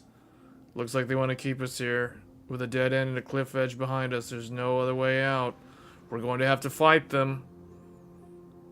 You can't say it's trailblazing until you land a hit with your bat. Let's do this. Attacking enemies a certain number of times can destroy their war armor. What are these, Spartans? When war armor is destroyed, deals damage to enemies, the laser action regenerates energy for the attacker. Attacking enemies with destroyed war armor also additionally deals damage to them. War armor will be completely repaired at the end of the enemy's turn.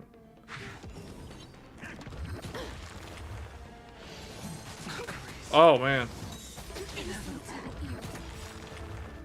Receive divinity. Do not fret. Awaken dormant scales. How do I break his armor and just attack them? World cleansing dragon.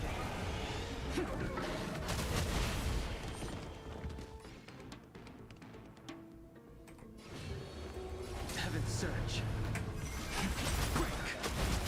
Thrashing and snapping, not worth fearing.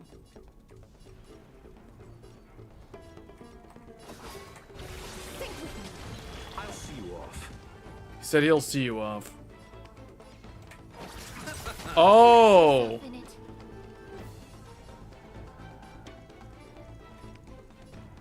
I guess. Try that stuff on for size. Thrashing and snapping, not worth fearing. Be intoxicated. See what she can do. Any of Mixer's rebels, your cries. What is she supposed to be? The Little Mermaid's cousin or something? Eternal. she's like Ariel's long lost cousin. All right, we got Lucia in the house. Get that coffin, smack him with it. Oh yeah, the dead return. Reruns.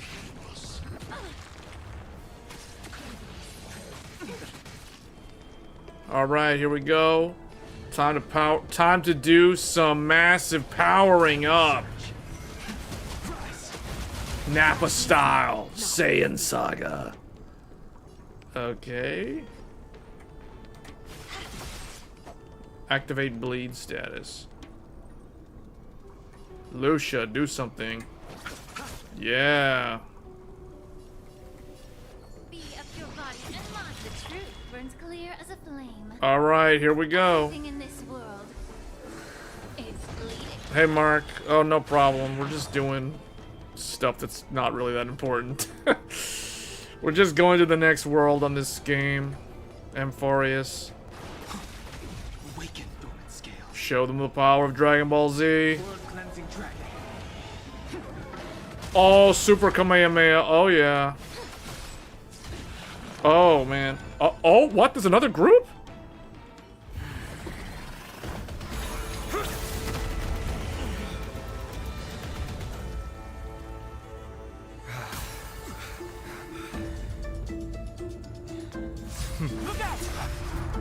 You've got something interesting.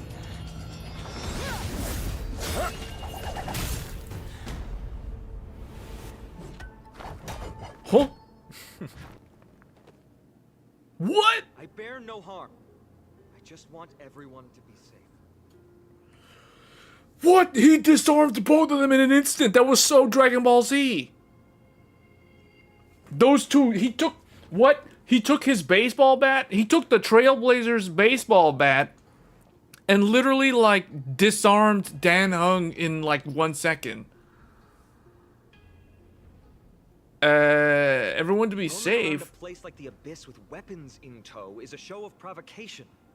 Those soldiers are minions of the Strife Titan. They're not known to stop until all invaders fall under their feet. If you continue brandishing your weapons, you won't only be putting yourselves in the crossfire.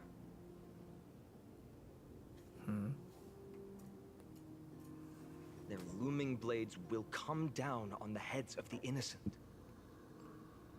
What? It's difficult to tell if you're friend or foe when you appear out of thin air. Even without your weapons, a great power still lurks within you. He can sense our power level? I could be putting myself in harm's way for all I know. I'd be unwise not to take precautions. So, care to share the reason for dropping in on us? Visitors from above. Paean, look what you did again! Taking off only to get yourself into trouble? You even ruined his weapon! Now you've really gone and done it. This is no way to be treating strangers! I was just trying to fix our problem in the safest way possible. How is this safe? Hello, friendly strangers. Let's all simmer down and cool our jets. We're all humans here. No need for things to get so heated. Snowy's just worried you're baddies from above, but we know you two are nothing of the sort. Oh, right, you don't know us yet. We are Treeby from Yanisopolis, and this is Snowy. Hurry up and apologize to them. All right, if you say so, Treeby. I apologize for my earlier behavior. I was overly wary because both of you landed in this tumultuous region. Put me on high alert. How did he know I was here? We're trailblazers from beyond the sky. You're telling him everything already? There's no point concealing anything. They saw everything. If they wanted us dead, they wouldn't be standing around talking to us. Not from above the sky, but beyond it. Wow, that's something else altogether. You're lucky you met us then. What do you mean? She means you're lucky because we won't hurt you, but the same can't be said for others. Let's talk somewhere else. You've seen it firsthand. It isn't safe out here. As you saw, there are still many refugees who haven't been freed in the temple. Refugees? We're here to rescue and escort them to the holy city, Akima. They're the reason I had to be absolutely sure you were not here with ill intent. And why I wanted you to put away your weapons. If something were to occur, they would have no way of protecting themselves. I'm Paean, from Ides Elysiae. Sorry if I offended you just now.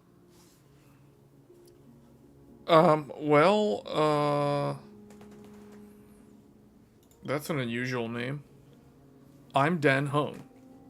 This is I'm the Galactic Baseballer. Mighty impressive. but I'm guessing it's a nickname? We're meeting each other for the first time, so shouldn't you tell me your actual name? I'm Galus. Friction really does spark friendships, huh? Here, you can have your weapon back. And here's your spear. Don't worry, this is entirely on Snowy. I'll make sure he fixes it for you. It seems I'll have to treat Cartonis to a couple of drinks again. We've just arrived and still have many questions. If you two can ensure our safety, traveling together would certainly be the best choice. Please lead the way.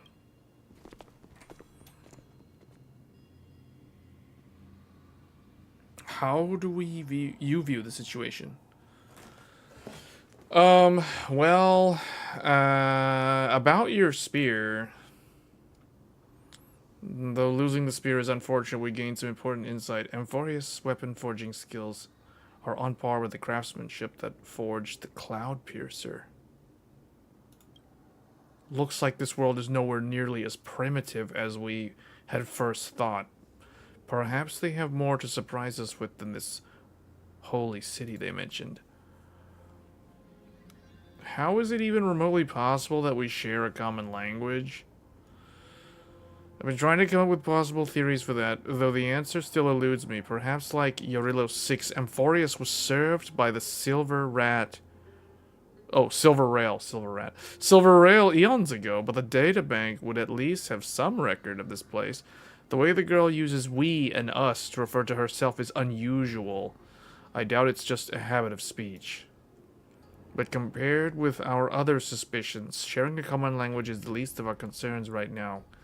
Let's get moving and hope the problems will resolve themselves naturally. Their appearance was suspiciously well-timed. Yes, the timing is suspect too. The spear that destroyed our car is definitely man-made. I suspected they might have staged the encounter, but these refugees, they're clearly not pretending. For now, it's reasonable to assume they're not on the same side as the attackers. There's more to this Paean than meets the eye. I agree to disarm you in a flash and even snap my spear. He's no ordinary person.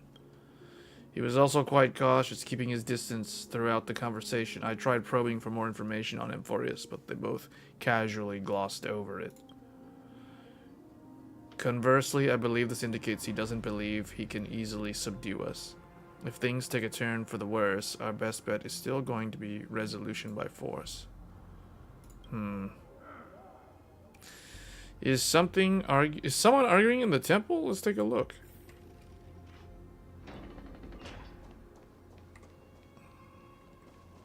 These people are like the Greeks. It's like the Greeks and the Romans. But why is the bridge destroyed?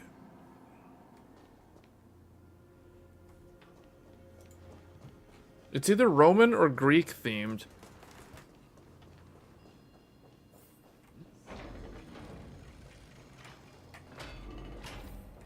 Oh, wow. Virtus, you acted on your own to ask the Chrysos heirs for help? To bring us into their so-called holy city, no less. We are priests of Yanis, born as footless birds. How could we possibly endure being confined to one place? We've lost far too many to Nikador's forces, Mr. Noldus. I only want for everyone to settle down somewhere safe and to be able to sleep soundly. Lose your faith, and you lose everything. Do you seriously think you can seek shelter in Akima? Nowhere is safe with the end times looming.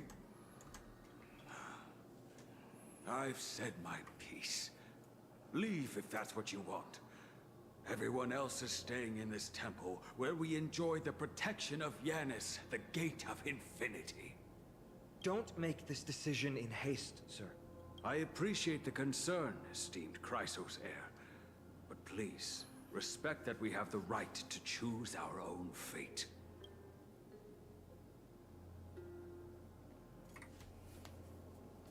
I'm sorry you had to see that, esteemed Chrysos heir. These two with you are... Travelers from afar. They're also headed for the Holy City. If memory serves me right, you are... Virtus? Please, you may call me Final. What was that just now? Are these Greek names? It's an honor you remember me, Paean.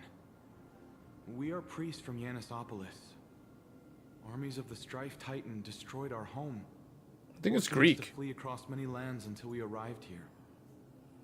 A few days ago, I watched another companion fall to those monsters, and I was shattered. I offered a prayer to Akama, thinking the answer would take time, at least enough for me to convince Mr. Noldus. I didn't expect your arrival to be so swift. Well, every place has their fair share of troubles. The elder spoke of the end times just now and claimed that no place in Amphorius is safe. What did he mean by that? Excuse me, sir. Everyone knows about the prophecy. How is it that you... Virtus, right now, we must focus on convincing Mr. Noldus to return. The Abyss is swarming with fierce enemies, and they have no way to defend themselves, leaving them vulnerable to all kinds of danger. My friends, I have a rather bold request. The two of you are quite capable. Might I trouble you to fetch Mr. Noldus? Treeby will join you. She can also answer any questions you may have.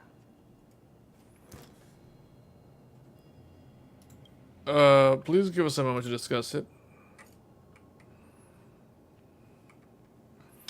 Paean interrupted me as I was trying to gather information from that refugee, and now he's saying the girl will answer our questions. His intent is obvious. He's hiding something from us? No. I believe he thinks it's worse for the others to find out we know nothing about this world. He wants to hide the fact that we're visitors from beyond the sky. There's a rift between us and the locals, so let's play along with Paean for now. We can also learn what Treeby thinks when we're alone with her. Alright, we'll go. If we're to be companions on this journey, it's only right that we offer assistance where possible. You two are truly honorable. I'll stay behind to guard Virtus and the rest. Go quickly and come back safe. Okay. I'm sure you two have a ton of questions, don't you? As for why we should speak in private, that's because quiet places are better suited for communicating with one another. But the road ahead is cut off. Are you going to carry and fly us across? Wait, Dan Hung is finally going to be able to jump? What are you talking about? Judging by your reactions, you aren't lying about being newly arrived travelers. In that case, don't blink or you'll miss the next part. Also, Snowy wouldn't dare make plans for us. It's more like the other way around. All right, silence, please. We are about to summon a miracle. We, thy humble descendants, doth surmount the myriad of passages of Yanis to stand before thee and receive the scales of judgment. O selfless arbiter to Lantern, declare us innocent in the name of the law. Weigh the fruits of the present in exchange for the sweetness of the past. We summon thee, Orynyx, to lift thy curtain of memory.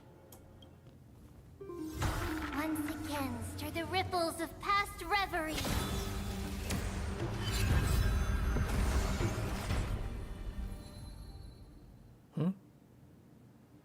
Wait, what? Huh?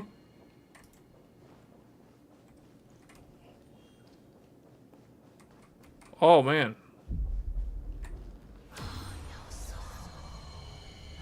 How is that possible? Did Orynyx's prayer fail? My two friends, don't stray too far away from us. Uh-oh. Stop panicking. As long as we're with them, we'll be fine.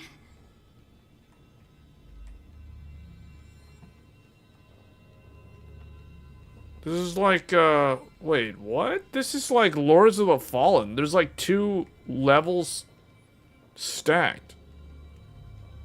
Amazing, isn't it? Now that we're here, we can speak in peace.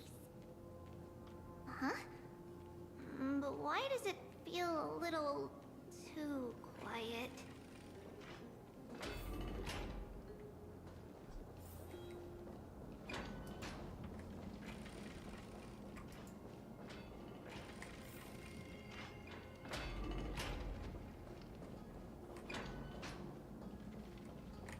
Yeah, that's weird. How the map can just change like that.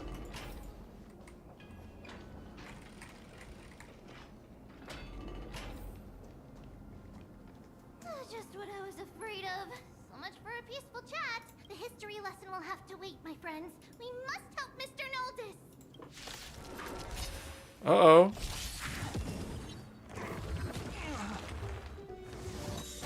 Oh wait, she didn't get to help. We don't get to have her into the party as a 5th member. Stay here. We gotta use Little Mermaid's cousin. Play the violin. In the abyss's revels, your cries rise. You both have impressive fighting skills. Alright, here we go. All out attacks. Sorry. Thrashing and snapping, not worth fearing. Not bad. Immerse yourself in it. Time to cleanse the filth.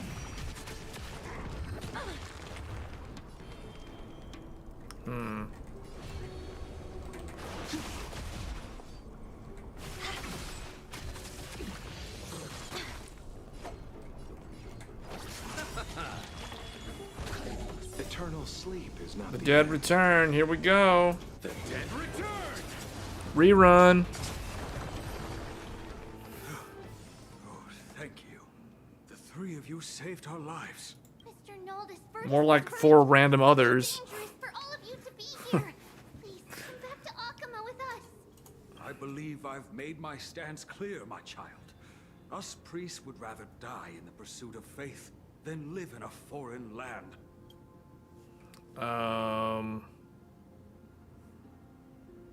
It looks to me like you still prefer Sir, living. I deeply understand your faith in the Titans.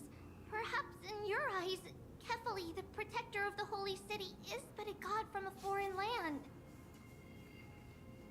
But we swear to you, in the name of Yanis, the Gate of Infinity, that so long as the Chrysoceres live, Akama will protect all followers of the Titans. We are one and the same. You swear in the name of Yanis? Who are you? Don't you remember, Noldus? Our name is Trebios. Huh? What? You're the High Priest? Why do you look like a child? Oh no, to think that I, a mere tribal priest, dared lecture you on faith. Oh, how ludicrous.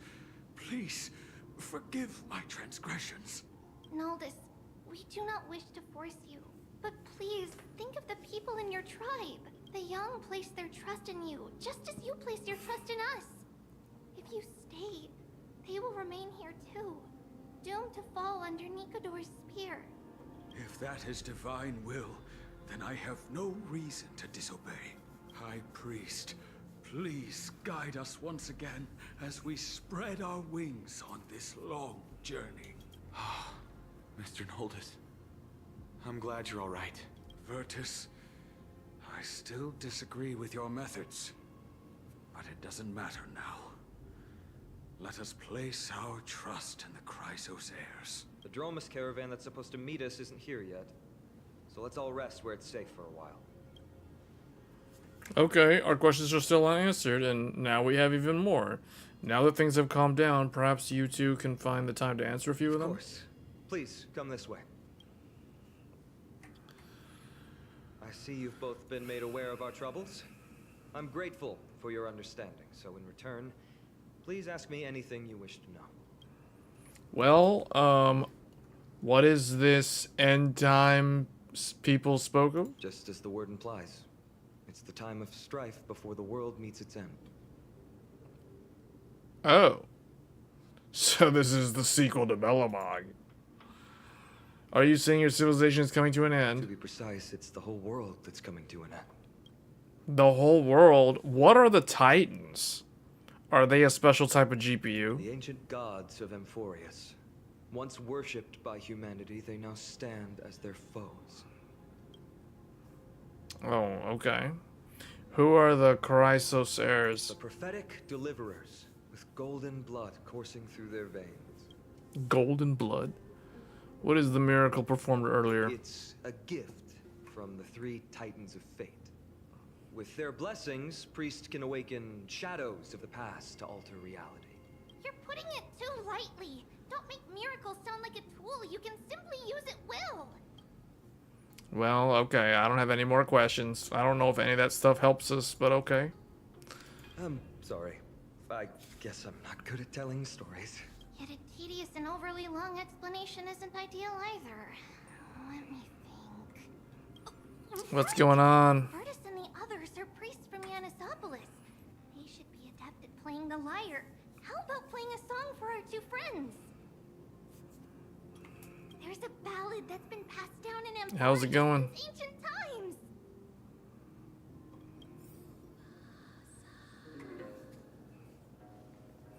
Yeah, this is supposed to be based off of like the ancient Greeks or the Romans. It seems like the Greeks.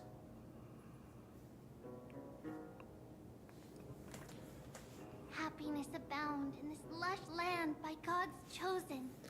Giants raise their glasses in a toast, beheld by the 12 constellations. 12 constellations.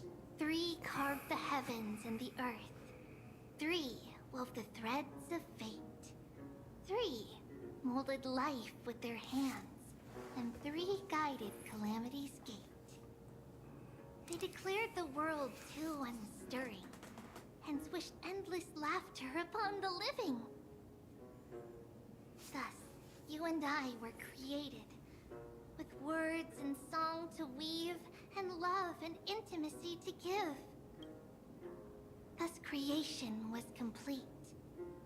Who then will bear the weight of humanity's souls, to lighten the steps of the living as a whole? Oh, great Kephali, all-knowing father of stature so tall, yet The love Titans. to gaze willingly fall. Yeah, this is the Greeks. If I remember correctly, this is based off of the Eye of Greeks. dawn heavy upon their shoulders, golden ichor spills unto the land, forming the boiling river that flows through the legacy. Is Leonidas in this? Take their stand.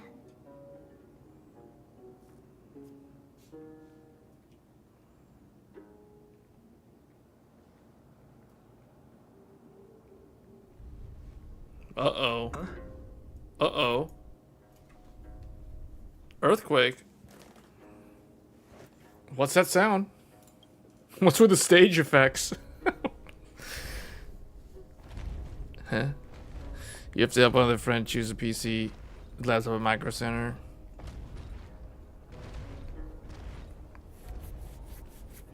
Yeah, I know, right?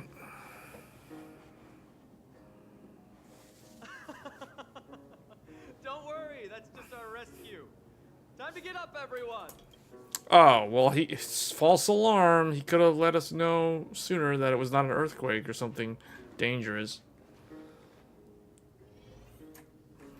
So you're helping somebody get a... Is it a laptop or is it a desktop?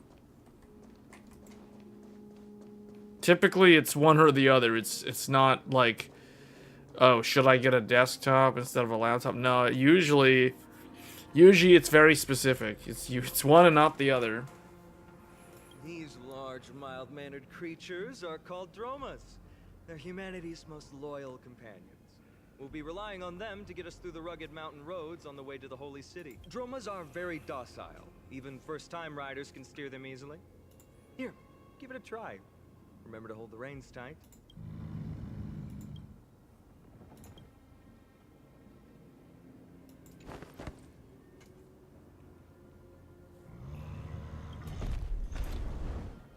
Uh-oh, we got tossed off. This is your idea of docile? I forgot to mention, don't touch their white stone humps. When the Earth Titan blessed these creatures, it said they also stuffed their ill temper. Well, what is the use case? If it's for just using a computer for whatever basic stuff, then a laptop makes sense because of the mobile aspect to it. But if it's anything with gaming, I would not get a laptop. Easy, wasn't it? I would build a desktop if it's anything to do How with did you gaming. find our lyre performance earlier? We've Because been in excellent gaming for laptops days and age haven't so touched our badly. instruments in a long time. I fear our skills have grown rusty. Well, We've made a what, like, spectacle of is he? ourselves. Like I said earlier, what is the use case? Is it like no? Oh, it's gaming. Well, desktop computer then. Definitely. It's been a long time since we Definitely. sat together That's an like easy that answer. And sang ancient ballads to our hearts' content. If the use case is gaming, desktop computer. For reminding me of Ga- those the glorious only games that you would play on a laptop are games like this. looking back now.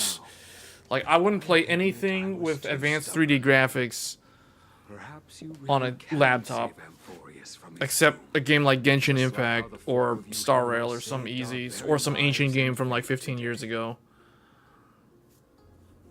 Suffering's bad for your health, and it won't help your faith much either. That's why it's our inherent duty as Is there a Christos specific heirs to free budget? everyone from suffering. Because the thing is, Micro Center has those really good bundle deals. That's the Also thing. reason for the Holy City Akima's If you're building a existence. computer. The only human city left in our present day. Hey now, don't be so serious.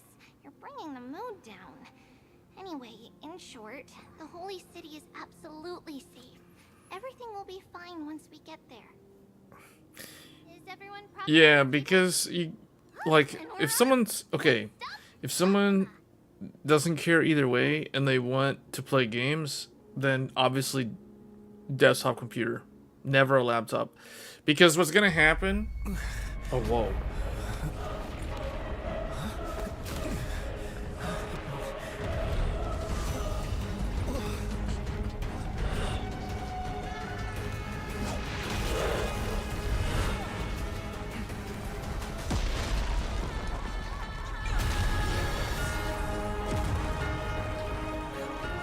This is like a World of Warcraft trailer. What's going on? I don't pay attention for like 10 seconds and then all of a sudden something crazy happens? Like what?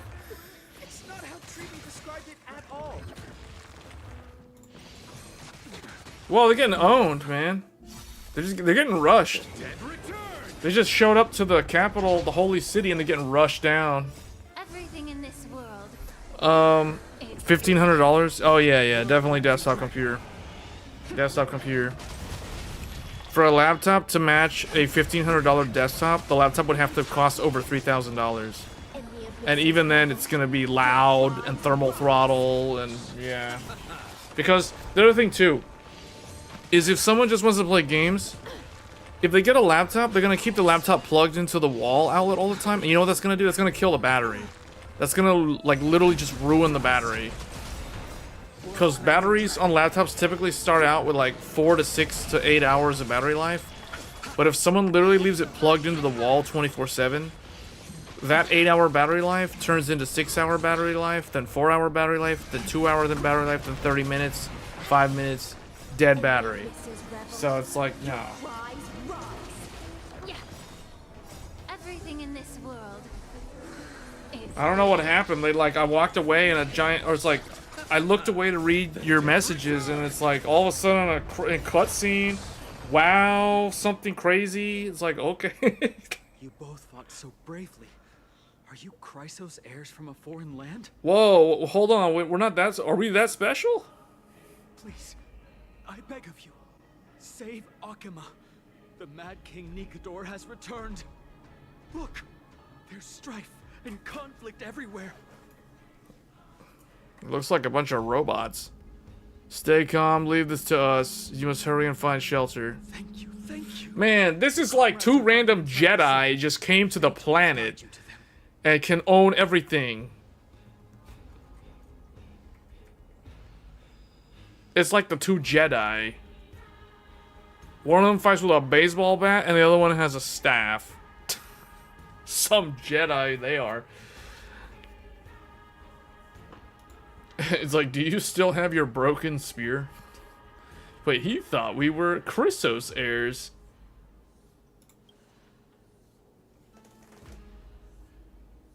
The deliverers mentioned in the prophecy. It seems the people have a lot of faith in Phaeon and the others. Vegeta and Raditz? No, I don't think they're Vegeta and Raditz. You mean Vegeta and Nappa? I don't think, no. They don't seem like the type of to be the Saiyans coming down to the planet. Don't panic. Leave this to us. Although Dan Hung does have the Nappa thing with the 2 fingers. He can do that when he's in his transform state. Lift the curtain and stir up ripples of past reverie. Huh? Wait, what? Click and hold to activate. What am I doing?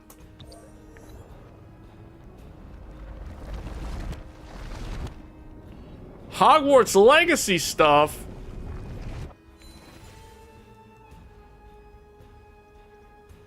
It's you two. I'm sorry we got you involved again. I never expected Nikador to lead an army and launch a surprise attack on the Holy City at a time like this. They and Kefali have always been mortal enemies, but now they've gone mad like a vicious beast. Okay. Humanity is so doomed.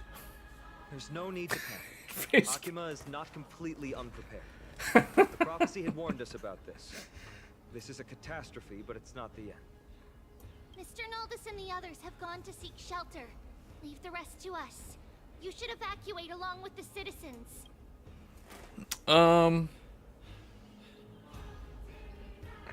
We can help, I right? don't doubt your skills, but... Very well, but please remain by my side. These pests can't hurt you, but our companions, those known as the Chrysos heirs, their attacks do not discriminate between friend and foe. Man, they just came down to some random planet that was guarded by antimatter and got dragged into some random war. Please end your long silence and grant humanity protection. What are you doing? It's not safe here. Seek shelter immediately. No. It's very safe here. The prophecy has already revealed that the light of Kefali will shine upon all. Watch. No one will die. The heroes will protect the city. Leave them be. Just as Mr. Noldis reveres Yanis, faith is all some people have left in a world teetering on the brink of collapse. To honor their faith is the sacred duty of the Chrysos heirs. Minions of strife, you shall not harm these people!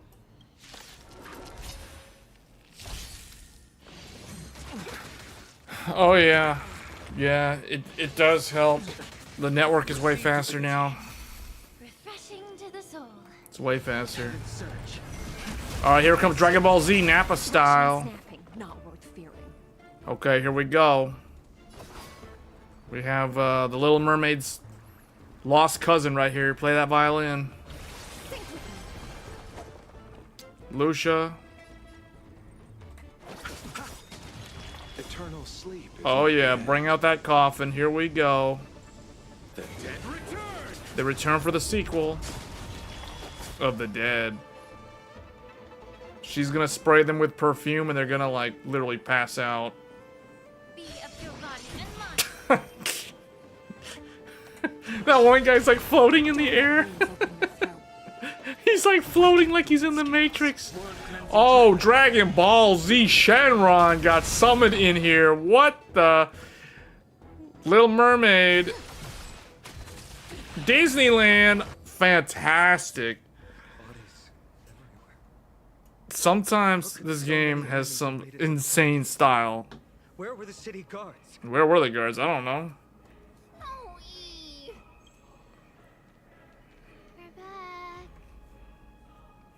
Yeah, 2.5 gig is actually the most I'll be able to do. Like, I can't go beyond. I'm basically, I maxed out my infrastructure for 2.5. I can't go beyond that. We are Trian. Wait, what? There's 3 of them? What? Triple technique? Tri-technique? We are Trivi. Wait. No. Now is not the time. Wait, hold up. How did she... Wait, what? She literally did the tri-technique that Krillin and Piccolo did when they fought Nappa. D has been trading blows with the main forces for what feels like forever. From the skies to the city. Hurry up and assist him. I knew it. He gets reckless once he gets the urge to kill. Man, now this story is turning into some Looney Tunes. Task of getting the citizens to safety. This one guy, his outfit is so out of place with the rest of the people on the planet. Even though he's supposedly from the planet. Well, I can't even do 10 gig. Wouldn't that be Akama? Stop messing around. Well, my internet basically went down last night, and I thought that it was gonna get upgraded. Turns out they didn't do anything. They basically like messed up the entire profile. I was on the phone this morning for like 90 minutes talking to the tech support, walking them through how to fix my internet. I mean, I had to do stuff outside. I had to go up on the pole. I had to do all this stuff. I was telling them like, can you see to my, can you literally see all the way to me, or can you, or are you stuck at the CO? And I'm like, if you need me to go to the CO, and they're like, no, you're the customer, you can't do that. I'm like, yeah, but I'm not gonna wait like 48 hours for you to send someone out here. You know what I'm saying? For real. So I basically walked them through how to fix it. They had to like re-provision my entire service profile and everything. Someone deleted it, basically. It was so stupid. Someone deleted it last night, and I think it's because when I put in the request for the 2 gig fiber, my intuition told me that I should do it myself using their online system, but instead I decided to talk to a support rep or somebody, and they're like, oh well, yeah, would you like me to set it up for you? I can do it for you. And I in the back of my mind I was like, do I really want this person to put in the order for 2 gig fiber, or should I just do it myself? So I didn't really trust. Now, I don't know. I'm not saying that person was at fault for messing up my internet, because this happened last Wednesday. Last Wednesday was when I put in the request to upgrade to 2 gig fiber. So then they shipped me a new router because that's why. Because I told them, I was like, I wanted to know, what am I going to get? Because my existing router cannot do 2.5 gig. It caps at 1 gig, just like all the switches that I had. So they were like, yeah, we'll send you a new router. It's free, you know, it's included. You don't have to pay anything. There's no like service charge or anything. And then they're not gonna raise my monthly bill for like the first month, and then after that it goes up like $10 a month because I'm paying for like double the speed. So then I was like, and then they're like, oh, do you want me to set it up for you, or do you want me to put the request in for you? And I'm like, I kept wanting to say no because I just had a bad feeling about it. I knew like if I say yes, probably something will go wrong, whereas if I do it myself, it'll probably go smoothly. So I just, for some reason, said, yeah, go ahead and do it. And then they put in the order. They shipped me the router. The router showed up on Friday last week. I set it up. So at that point, everything, I went through the installation. Everything came up totally fine. The only thing was, everything was still at 1 gig. So I tried to use their dumb AI support thing, which was so garbage, it kept freezing on me. So I figured, well, the service start date is supposed to be Tuesday the 19th. So I guess I'll just wait and see if the speed goes up on Tuesday, even though I have the new router and everything is like already 2.5 gig at that point, as far as like the switches and everything. So fast forward to like around 11 p.m. last night, the internet just stopped working. It just stopped working. It was like I was hard down. I went over to the router. The router had a solid red light, which is typically a very bad sign. So I rebooted the router. Didn't work. It still had the red light. So I figured, okay, they're probably working on my thing. They're upgrading me to 2 gig. It's probably going to take them like 30 minutes or whatever. I decided to go to sleep. And I wake up in the morning. And sure enough, still solid red light, no internet, hard down, and I'm like, okay, somebody really screwed up. Somebody screwed up. I had a feeling this would happen. So I had to call in to their support that, you know, you're on hold. It's like your estimated wait time is 12 minutes. And I'm like, 12 minutes at like 8 a.m. in the morning. Wow, there's that many people that are already complaining. Or they don't have enough support reps because they want to automate everything with AI. Great, this is exactly what we wanted, apparently. So then finally somebody gets on the line, and the whole time I keep listening to the random hold music, and then every now and then it cuts over and it's like, you can hang up at any time and use the online app and the AI assistant to help you troubleshoot. I'm like, nah, dude, for real. Like, the AI is so garbage. It's not gonna help. The AI cannot help. Unless they can physically send a robot or someone to literally go into their central office and go and look at my system, or actually pull up the service profile and figure out what's going on. So finally, okay, long story short, they had me do all this basic garbage, like reboot the router, which I already did like 2 times. Yeah, like that's gonna do anything. And I'm telling them, like, I complained to them. I was like, you know what? I really prefer the old router, because the old router let me log into it locally even when the internet's down, because I could connect to it via the web browser. With the new router, there's no way for me to log into it locally. The only way to access it is through some stupid app on the phone, and guess what? The phone, it's cloud managed, so you gotta go through the internet to get to your router. But I can't get to my router because my internet's not working, so I have no way of getting into my router. So it's mind-boggling how backwards the newer setup seems when it's so prone to utter failure, and you're like completely blind when it's not working. So I kept asking the support rep, hey, can you see the ONT? Can you see the ONT? Like, from where you are you able to ping my ONT? And she's like, no. It shows that there's some kind of like disconnect. Actually, no, I take that back. So she said she could see my ONT, but she couldn't see my router. So that's what she was asking me to reboot the router. And rebooting the router was doing nothing. So then I had to go to the ONT. I rebooted the ONT. That didn't seem to do anything. So then she told me to unplug the cable, the Ethernet cable that runs from the ONT to the router. So I did that. That didn't really work. So then she put me on hold for like 3 minutes. Then she came back. Then she said something about I'm gonna reset all the ports on the ONT. I'm like, okay, so she's literally like shutting and no shutting all of my ports. That's fine, whatever. Okay. And then then she put me on hold for like 5 minutes, came back, and then I figured what she's probably doing is she's probably asking like somebody else, like some higher level tech support person, like, what should I do? This isn't working, or this is kind of weird. Because I have a feeling, this is my intuition telling me like the root cause of the problem.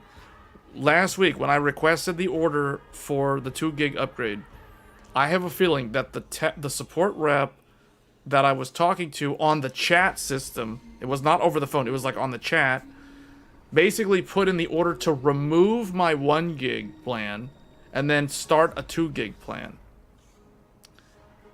instead of like letting me automatically do my request. I don't know if it makes a difference or not, but she came back and she told me that it shows that my service profile, the plan for the 1 gig is gone for some reason. And I was like, yeah, that's because I'm upgrading to 2 gig. And then they're like, yeah, we see that, but for some reason it's like not.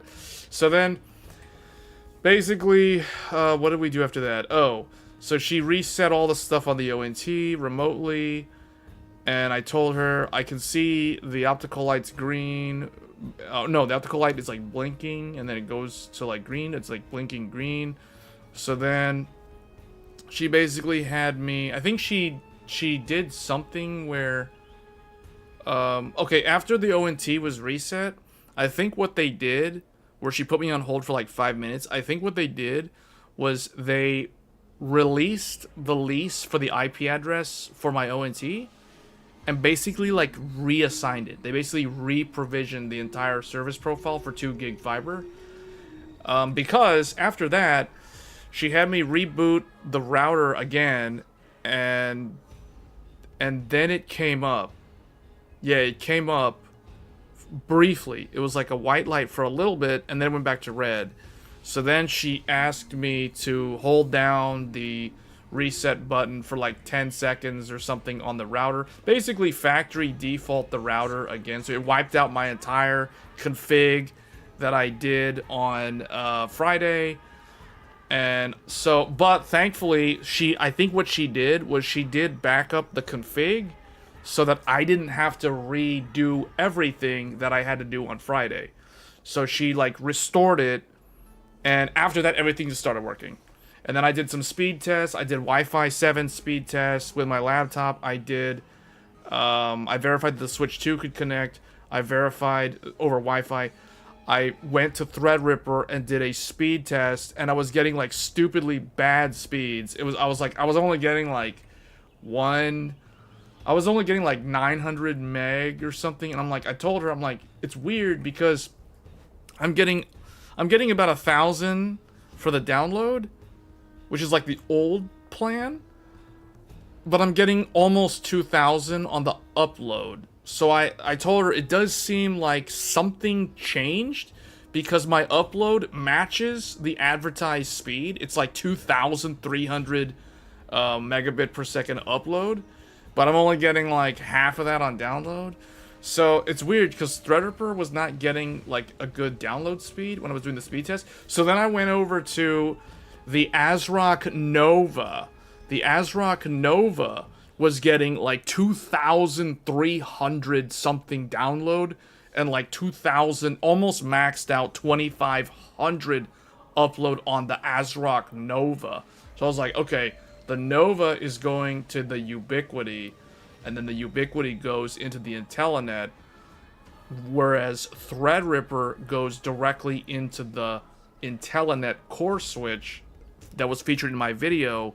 So I was thinking maybe the Ubiquity is doing some kind of superior QoS that's allowing it to get the better speed, whereas the Intellinet core switch is just garbage or something for like QoS. I don't know, because the Threadripper was getting like lousy speeds, but the ASRock Nova was getting like the advertised speeds.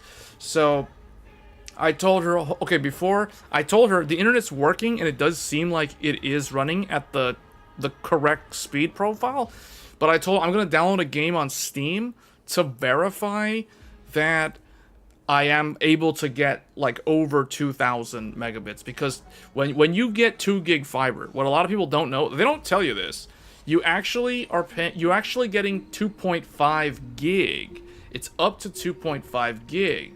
So I actually started downloading a game. In fact, for those of you that saw my video that I just uploaded today, the part where I verified the speed was a quick little clip that I recorded while I was still on the phone with the ISP. That's why the audio sounds kind of weird and there's background noise and stuff, because I filmed that little section, you know, toward the end of that video. I show you guys the speed test. That speed test was a Steam download. I was downloading, what game was I downloading? I think I was downloading, because this was on Threadripper. I was downloading The Legend of Heroes Trails Through Daybreak 2. Because that game, how big is that game? That game is 21 gigabytes. So I didn't want it to be super long. I didn't want to download like a 100 plus gigabyte game while I had the support person on the phone. I wanted to like prove to myself that I was getting the full speed. And sure enough, for some reason, when I'm downloading on Steam, Steam is able to push all the way up to like 2.5 gig across my ISP connection. Whereas, for some reason, speedtest.net was flaky and kind of janky trying to do the download speed, so whatever. Yeah, no, I was getting good speeds. And also, I did the test from the router. The router, the only redeeming quality about this new router is that you can actually do a speed test from the router in the management app. And the router was getting on average, the download was like 2,300 something megabits per second. And the upload was like some stupidly high number. It was technically like 2,600, so it was just over 2.5 gig. So yeah, I'm getting the fast speeds now. I've maxed out my infrastructure. I cannot go beyond 2.5. I'm literally capped. I have literally reached the maximum potential of the infrastructure that I have. If I were to go to 5 gigabit or 7 gigabit or 10, well, 7 is actually 10. They don't tell you that, but it's actually 10. So if you go to 10 gigabit or 5 gigabit, if I wanted to do that, I would literally have to open up the walls and I would have to install Cat 6 cables in the walls because I don't even have Cat 5e. I'm pretty sure the cables that I have are like Cat 5. Like not even Cat 5e. Because I said this in the video, all of the cables in my walls are spec'd for 10 and 100 meg. 100 meg. Not 1 gig, not 2.5, 100 meg. So I am running 2.5 gig off of cabling in my walls that is only meant for 100 meg. So it's because I literally modded it myself. I redid all the cabling like on the endpoints from the walls. So I basically took the wall plate out. I opened it up. I looked at it. I'm like, that is not Cat 5e. That is some kind of ancient, like Cat 5, old school, 10 meg, 100 meg. Because I was only getting 100 meg. So I was like, I gotta make this 1 gig. So I rewired it myself by hand. And then that is what allowed me to get 1 gig. Now, it just so happens that what works with 1 gig also works with 2.5 gig. So without having to do anything, I can do 2.5 gig. But I cannot do 5 gig, and I cannot definitely not do 10 gig. I have tested this. I have tested this on my own, using Threadripper, using the 10 gigabit network card that you guys have seen in my video. I have the 10 gig card installed in the Gigabyte Aorus Master, and then I have Threadripper on the other end.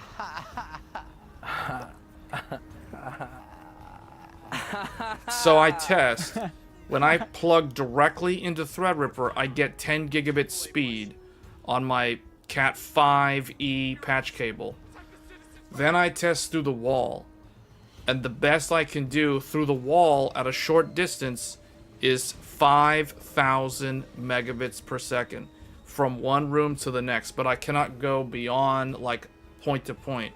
I have to, as soon as I go further out, the speed can only negotiate up to 2.5 gig. It cannot do 5 gig. So that means that I definitely have, like, some kind of weird cable. That's correct about your limitations. That's what I was told when I ordered. Limitations in what way? The cabling? I know I don't have Cat 6 cable in my walls. My walls have Cat 5. Cat 5. Modified Cat 5. I took Cat 5 and I turned it into Cat 5e. That's what I did. Have I seen the trailer for Final Fantasy? Wait, what? Hold on a second. Wait. Hold on, guys. Wait a minute. People have been messaging me about stuff like this, about the gaming stuff. That's the first I heard about Monster Hunter. Wait, whoa. Monster Hunter? What? Monster Hunter cross Final Fantasy 14? Where? When?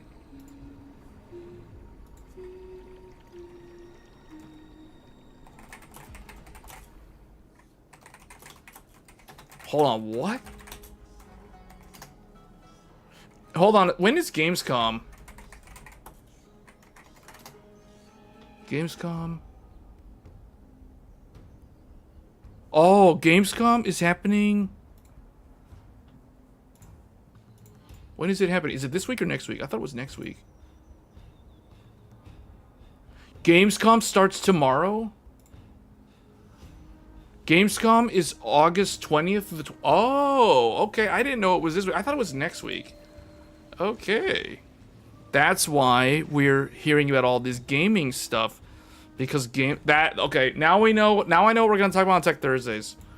Tech Thursdays, we're gonna talk about either like computer networking. It's gonna be all routers and switches and all that stuff, and Gamescom. But we're probably gonna talk a lot about games on Tech Thursdays because there's literally no, like, I don't feel like talking about GPUs. There's no reason to talk about GPUs. We've heard so much about GPUs all year. I'm kind of sick of GPUs. CPUs, we literally just finished talking about Threadripper. We may revisit Threadripper soon. There will be new motherboards next month, so we will definitely return to like desktop computers in September because there's gonna be a whole bunch of motherboards. I'm gonna have to make like new motherboard videos and all this stuff. But for right now, for this week, Gamescom is happening, so we're gonna be focusing on the gaming this week. The router, the cables. So yeah, the router that I have, the router that they sent me has 5 gig ports on it. It's 5 gigabit. There's 2 ports on the back that have 5 gigabit each. So the ONT can support, it's kind of interesting because the ONT actually has a 10 gigabit Ethernet port on it, and that's what's plugged into the router. The router will auto-negotiate to 5 gig because the router can only do up to 5 gig on that interface. And then the other port goes to the switch. So if you guys watch my video, you know exactly how it's cabled. And we'll talk about it on Tech Thursdays. We're going to draw it out in like paint and everything. But basically, it's the router goes to the ONT on a 5 gigabit to 10 gigabit link, so it negotiates down to 5 gigabit. So I've got 5 gig there. And then on the side facing to the switch, the other 5 gig port goes to a 2.5 gig port on the switch. However, one thing that I did do that is not shown in my video, I did actually buy an SFP Plus. So I do have a copper-based SFP because when I looked at my router, I was like, hold on. The router has a 5 gig Ethernet interface. My switch, those RJ45s on the switch are only 2.5, but I have a 10 gig capable SFP Plus port on the switch. So I ordered like a cheap I think it was like $25 10 gigabit SFP Plus. So maybe I'll make a video about SFP Plus. I don't know. I don't know how many people are actually interested in this sort of content. So far, the YouTube video doesn't seem like it's getting that many views, so I don't really know. This is way more niche than like gaming or computer hardware. So right now I have the I have the SFP port plugged in to the switch that can do up to 10 gig on RJ45. So it's basically like a 10 gigabit, like the 10 gig port on the Threadripper motherboard. It's kind of like that, but it's an SFP. So I have that in the switch, and then the switch connects to the 5 gig on the router. Now remember, the router can only do 5 gig, so it negotiates to 5 gig. So now I have 5 gig from the ONT to the router, and then 5 gig from the router to the main switch, the core switch, the IntelliNet. And then I've got 2.5 gigs fan out to like every room, every distribution switch, all that stuff. So it's basically a 2.5 gig access and distribution. And then my uplinks to the ISP is actually 5 gig, but I'm only paying for 2.5 gig because I can't do 5 gig through the walls. I'm like stuck at 2.5, so I'm not gonna pay beyond like 2.5 gig fiber. So I'm basically capped. I cannot upgrade my internet any further without making massive modifications to the cabling in the walls. So that's my limit. 2.5 gig is my physical limit on the physical layer.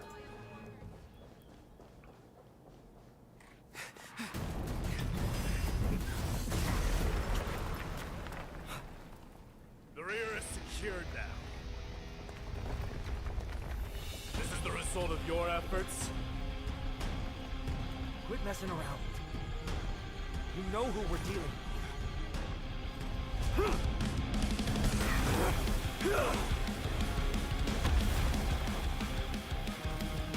Carelessness will be your downfall. Deliver. Mere child's play. A true fight between us would shatter them with the aftershock. Okay, that was cool. Are you talking? That cutscene got me back into the game. I was like so out of it, just talking about computer networks and stuff. Trying to destroy the holy city. They even had that heavy metal music going too. Wow. The dead return. That's the good stuff right there. This game's got the style. Everything in this world is bleeding. But hold up, I gotta figure out like what was all those announcements, man. There's like all these gaming announcements going on. Fine on. I'm glad that you're okay.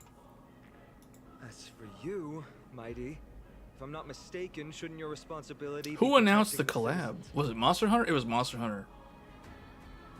What is that supposed to mean? Who are you implying isn't a citizen here?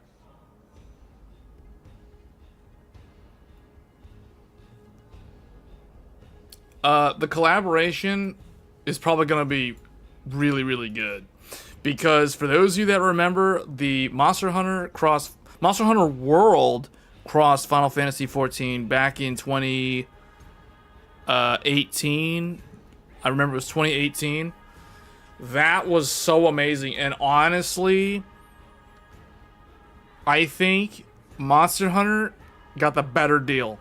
Meaning, the Final Fantasy stuff that was put into Monster Hunter World, that was better than the Monster Hunter stuff that got put in Final Fantasy. Basically, Monster Hunter got the Behemoth fight, which was one of the most thrill-seeking, like, multiplayer style fights that ever existed in that game.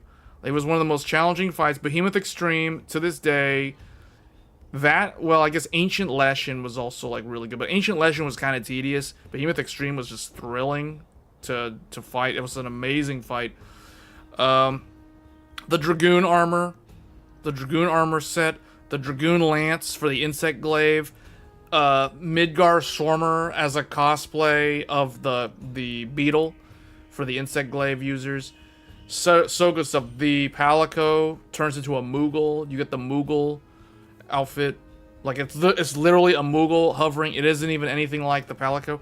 Like, yeah, Monster Hunter got the better deal in that collaboration. Final Fantasy got Rathalos. You basically got Rathalos as a flying mount, which is okay, I guess, if you're a big fan of Rathalos. But that's all I remember from the collab. Like, Final Fantasy got Rathalos.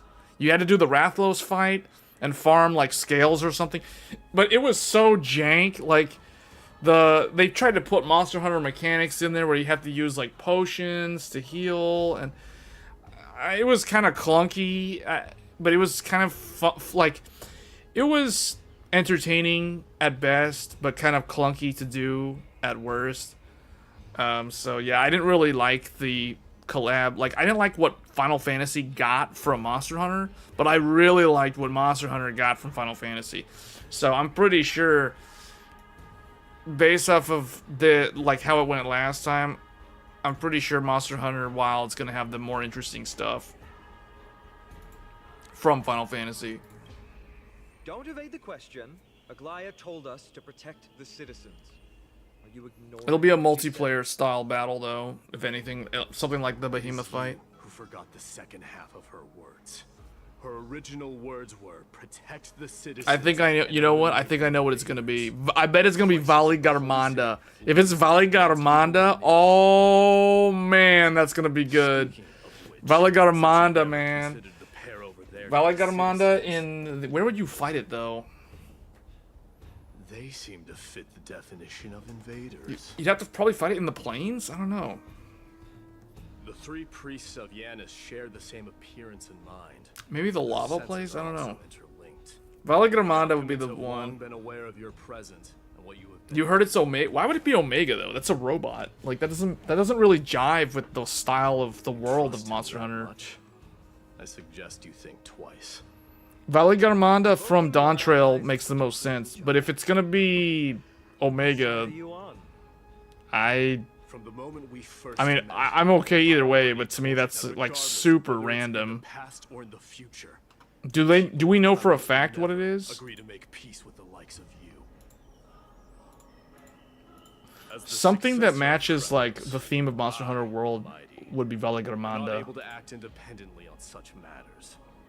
Furthermore, things have escalated to a point where I must warn you, esteemed guests, that your host is anything but proficient. Do we actually know though? Hospitality. Omega doesn't make any sense. The time for internal If that's strife now is not. I've never heard of like Still on the offense. hunters in Monster Hunter fighting like literal metal robot things. It'd be kind of weird. By the Chrysos heirs. I have not forgotten about what needs to I mean, if they want to do something that's recent, it would be Valley Garmanda. Omega's not exactly recent. Omega was like 2018. Omega in Final Fantasy XIV is as old as Monster Hunter World. So I kind of doubt it would be Omega. Go ahead. Deliver. I don't need you. Valley Garmanda, I can totally see, oh, you know what it could be? It could be Shinryu. Shinryu from Stormblood, but Shinryu, again, to me, that seems like it's been around. Like, Shinryu is a lot more iconic as, like a giant monster that you could fight. But I kind of think Valley Garmanda would look cooler to see in the Monster Hunter world. Like, in that actual style of graphics and everything. But yeah, Shinryu would be a good one. Omega would not be a good one. That would be, like, weird. It would have to be some kind of big monster. You know what I mean? Like, Behemoth from Ancient Labyrinth was really good. So, but you might have a point, though, because Monster Hunter Worlds, the collab was 2018. They chose Behemoth. Behemoth was like base A Realm Reborn. It was like Behemoth was introduced, I think, in like 2.2 or 2.1, which would have been like late 2013 or sometime in 2014, which would have already been like 4.5 years old by the time. So okay, if we look at that, maybe something from Shadowbringers. Hades doesn't make sense from Shadowbringers.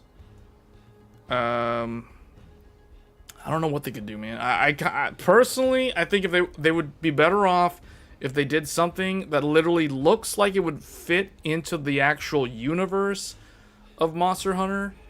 And I personally think, okay, Shinryu would sort of fit, but also kind of no.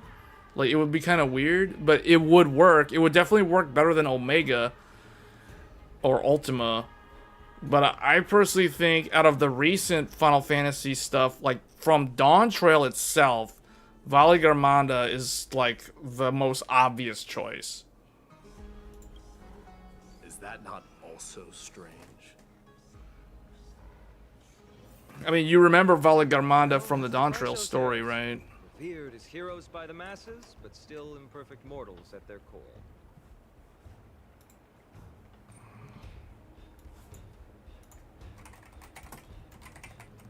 Valley Garmanda, let me see, like...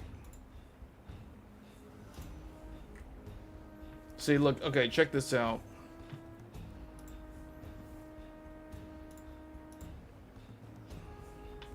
Oh, wait.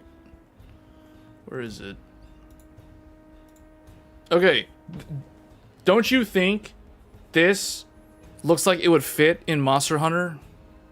Like, this type of monster with wings, if it can fly, it's big, it's got talons, it can grab you, it can, like, toss you on the ground probably. It has electric, it'll be electric, like Raidao, kind of. Well, no, it would have more than one element. It could do electric, it would be dual element, it'd be like wind. Well, there is no wind as a resistance type in Monster Hunter.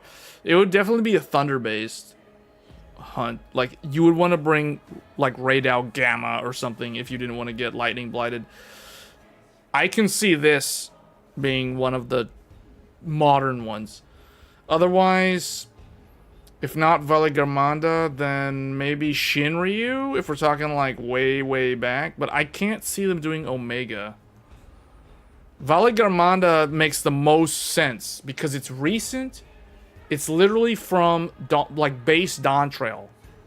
Like from a year ago. It's already last year. It was last summer when you experienced the fight against Valle Garmanda. And then Valle Garmanda EX. Valle Garmanda EX, I main that fight as a tank. And I would get imposter syndrome with minimum item level tanking Valle Garmanda. I could barely even heal. I tried to play this fight as a healer in the EX, in the extreme version of this. Unless I was healing as White Mage, I could not, for some reason, I just couldn't keep up. I could barely keep up healing as a Scholar in that fight. So I was like, I gotta play as White Mage, or I'm not healing at all for that one. So I basically tank, and this thing had the most memorable tank buster that like, no one will ever forget the tank buster phase in the Valle Garmanda EX fight. So I can totally see them doing something similar in Monster Hunter Wilds. If they want to make it like a multiplayer-oriented fight, meaning you're not supposed to solo it. You were never supposed to solo Behemoth in World. Some people were able to do it with a specific build with the heavy bowgun. But this, I think, would be a good choice. This would be like the most obvious choice for the collab. It would make a lot of... I mean, I can imagine like the intro cutscene where you first encounter Valle Garmanda, where it like beats up Arkveld or whoever, right? Like Radau, Rathlos, and Rathian. It would basically own all of those monsters so easily, and then the Hunter would have to deal with it. So yeah, this is the real deal right here. But if not this, then I can see them doing like Shinryu from Stormblood. I'm trying to think of like another giant like monster type thing that would fit in with the look and feel of Wilds.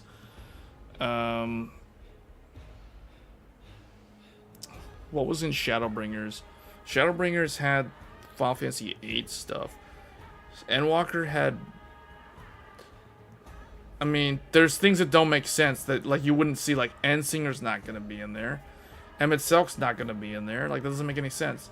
So it would have to be something like this. It would have to be one of the primals. It would have to be one of the primals. So, it can't be a humanoid primal, because that would be kind of weird. So no Shiva, no what's her name? Garuda. It's not going to be Garuda. Yeah, this makes sense, guys. I don't know. I'm not saying that they're going to do it, but I think that I wouldn't be surprised if it was this as the actual hunt.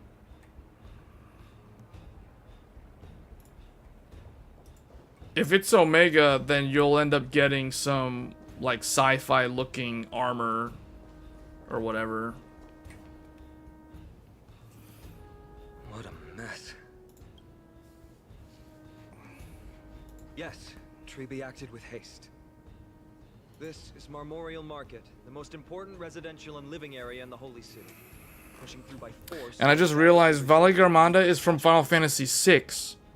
So not only are you getting a collab from Final Fantasy XIV, but you're getting an iconic monster or creature that you fought in Final Fantasy VI.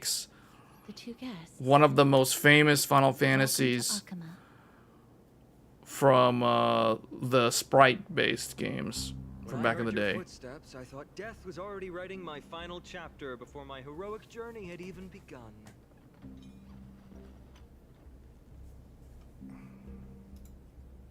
Miss Casterus? An abrupt ending to an epic that has barely begun might also amaze the people. But today, Lord Finon, Akama needs you. Well, if the Mortician of the Holy City says I'm needed, then it sounds like I'm gonna live through this mess.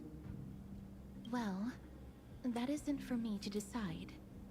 All I can do is clear the obstacles and guide you to the place of Nikator's descent.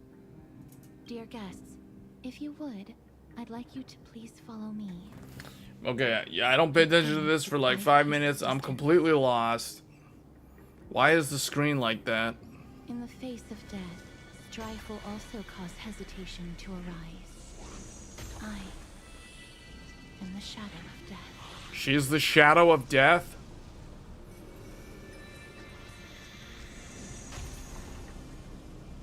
She literally walks and the enemies die. How come we're not dying? Wait, Lucia should walk with her because he's got the coffin. He's got the coffin. We'll just walk it out.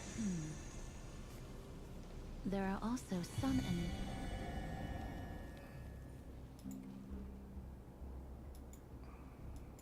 Overwhelming darkness.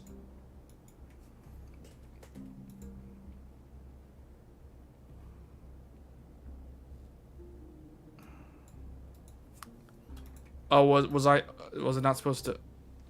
Seriously? Oh, you're not supposed to walk right next to her. Okay.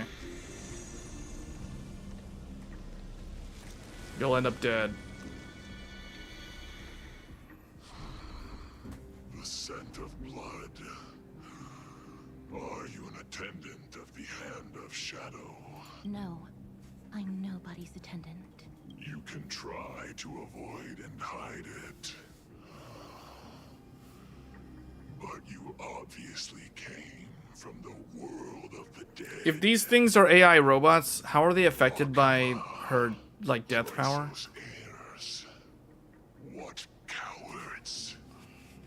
We live by loyalty and glory, while you live by weakness and deceit. I'm so glad that you're not my history teacher. How much can we trust the words of someone who has sunk so deep into madness? However, if you're standing here out of loyalty and glory, then I shall draw my blade and grant you a warrior's end. Come to arms.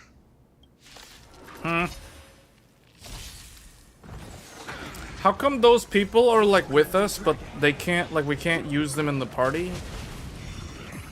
It's so, it kind of really like breaks the immersion when it's like, story-wise, you have these two new characters. They can't be in the group, so you're using these other people. You've got like DBZ character wannabes and like Little Mermaid's lost cousin or whoever. Okay, yeah, I could see Bahamut. That would make sense too.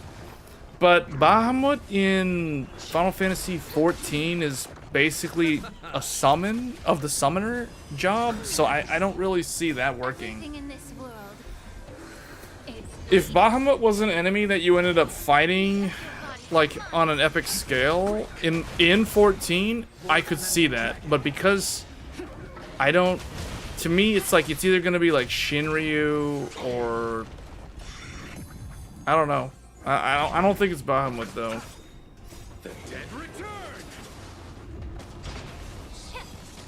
That being said, they tend to go with something that is mostly recognizable. Because remember, like, they gave 14 Rathlos, which is a very iconic monster from Monster Hunter, from that franchise. So, I can see them going with something that is more recognizable than Valigarmanda. But what would that be? To the Final Fantasy crowd, maybe Shinryu. But Shinryu is also kind of like fused with Xenos, so to me, that lore-wise, that would be kind of hard to pull off in the crossover. In the abyss's rebels, your cries rise.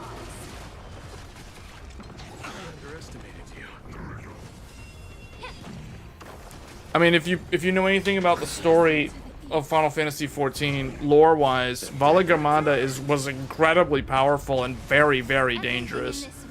Like, when Valigarmanda was set free by Dumb and Dumber, basically, what's his name? What's the guy's name? Bakul Jaja. Bakul Jaja set free Valigarmanda. And the Warrior of Light, Wukalamat, everybody had to band together to beat Valigamanda, or he would have destroyed the entire world, apparently. So that was like a really, really big deal, story-wise. As you wish. Lady Aglaya once said that your time is extremely valuable and shouldn't be... Now that I think about it, the way they treated Valigarmanda was basically, they treated it like it was Majin Buu. If it was Dragon Ball Z, it would be Majin Buu. I was about to say the same. Because it was sealed away, and they're like, you can't free it, otherwise you'll bring the end of the world. So he frees it anyway. But you know how it goes. The Warrior of Light is basically like Goku and friends, and they're able to save the day. So, crisis averted. Why aren't you joining us? Similar to the Buu saga, to be honest. Like, Dawn Trail to me feels a lot like the Majin Buu saga from Dragon Ball Z.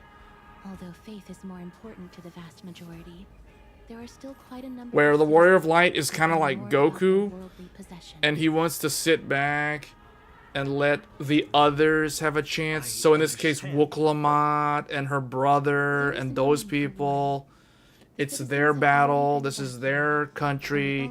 Let them handle it. We're just kind of hanging back. We're tourists and stuff. And then he ended up having it, like, Warrior of Light still ends up having to save the day in the very end. No civilians. Just like how Goku had to save the day against Majin Buu at the very end, because no one else could do it.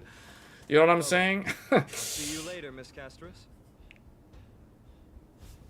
Oh, yeah. Oh, you know what? You're right. You're right. Final Call. Yeah. Okay. But see, that's going way, way back. That's going way back. That's like, we're talking like more than a decade. Final Coil was like, what, 12 years ago? 11 years ago? So they could do that. They could very well do that. Do you think Bahamut would be a cool mount, though, compared to this thing? Wait, why am I saying mount? Because it would go into... Yeah, the mount would go into Final Fantasy, not... Never mind. Never mind. Never mind. Because the mount that you would get in Final Fantasy would have to be a monster from Monster Hunter. And that would probably be Arkveld or Raidou. Like, what do you think Final Fantasy will get? I still think, personally, I think Valigarmanda makes the most sense to go into Monster Hunter. But what would Final Fantasy get from Monster Hunter? First of all, it would have to be a flying monster because it's going to be a flying mount, just like Rathalos. So it wouldn't be one of the ground enemies. It's not going to be Doshaguma or any of those things. It would have to be probably Arkveld. Arkveld would probably go to Final Fantasy. Or it would be one of the more iconic ones. But it has to be a flyer. It will be really lame as if it's Rathian. Because it's like, World gave Final Fantasy Rathalos. If Wild gives Final Fantasy Rathian, that would be so lame. But I think a lot of people would be okay with that. Just because it's Rathian. It's very iconic. But I personally think it would have to be like Arkveld. Arkveld would be a cool mount. Raidou would be a cool mount.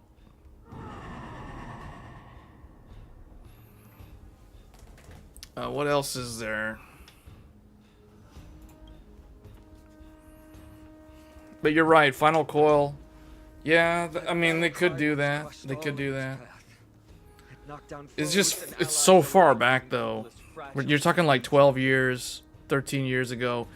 And there's a lot of newer Final Fantasy players that probably never experienced Final Coil. Nothing but the frenzied and shameful beating of my own heart. Fear. This is why the Strife Titan is revered. If a warrior can face this terror and still step forward, no trial thereafter can shake the weapon in their hand. You two, if you wish to retreat, this is your final chance to do so.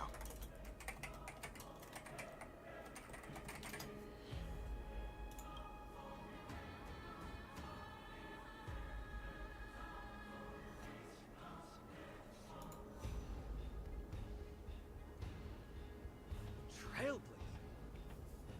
interesting concept. Surely on your worlds there must also be a Titan which is revered by the masses. But there's no need to further confirm your resolve.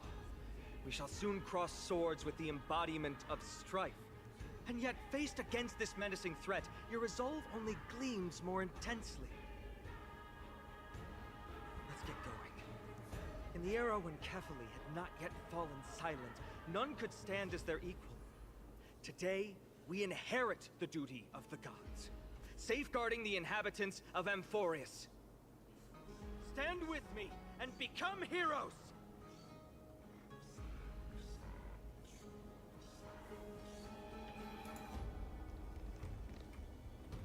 Is this a boss fight or something? What is this gonna be? What? Rotate the clues and assemble the pattern.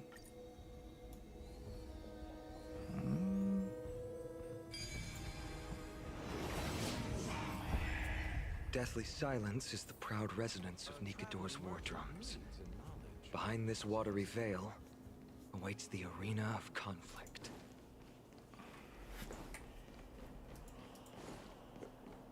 Who's wailing? My head feels as though it's being ripped apart. Stay strong.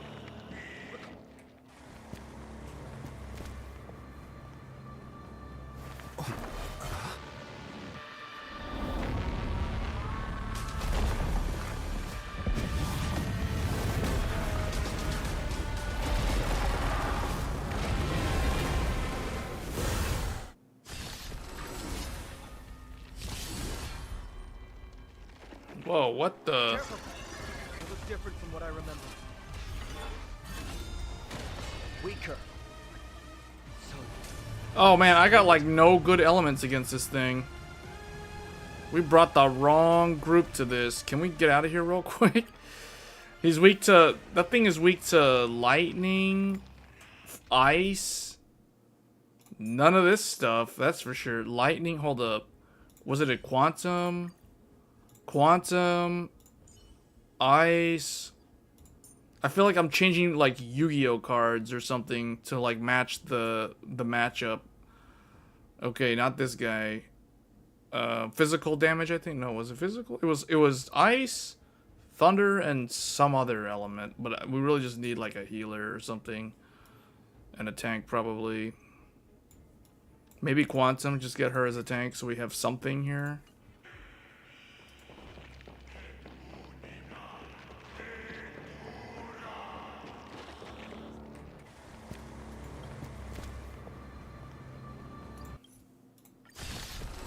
It's kind of a cool little cutscene. Quantum. Careful. Yeah. Okay. Oh wait. Like it is weak to. Weaker. Oh, lightning. I could have brought. Don't let me down. Oh, it's a mandatory one. You got to fight manually. You can't use the auto. I don't have time for games. Open sesame. Okay. Together as one. Just praise, curiosity, endless rhythm. Nothing but a ball. Never seen perfection before. Characters with glory can obtain buffs via using skill or ultimate.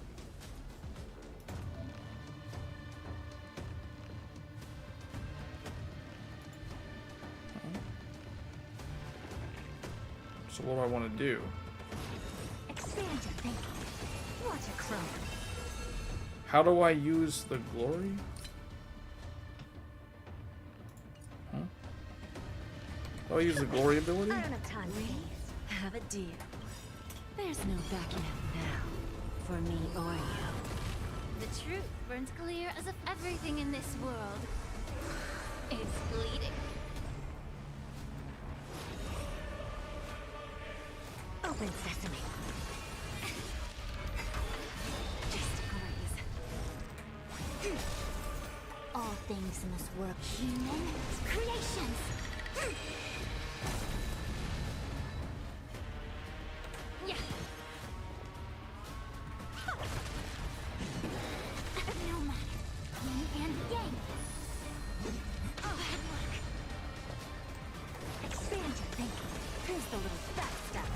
Wait, how do I do her? What the heck? I can't do the move? There's a dangerous thing in endless riddle. Nothing but a boy.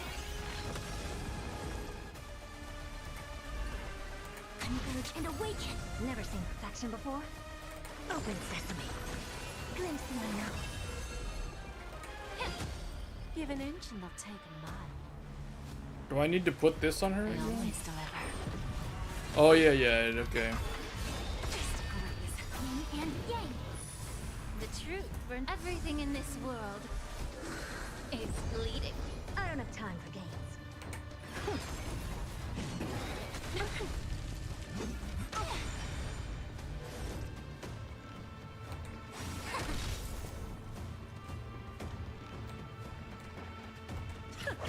Allow me to push the root of the There's no backing out now. For me or you. be of your body and mind. Helpless as ever. Expand your thinking. Curiosity. Endless riddle. Nothing but a boy. Open sesame. Watch a crow. Cast aside all distracting cards. To me, I shall withstand their wrath.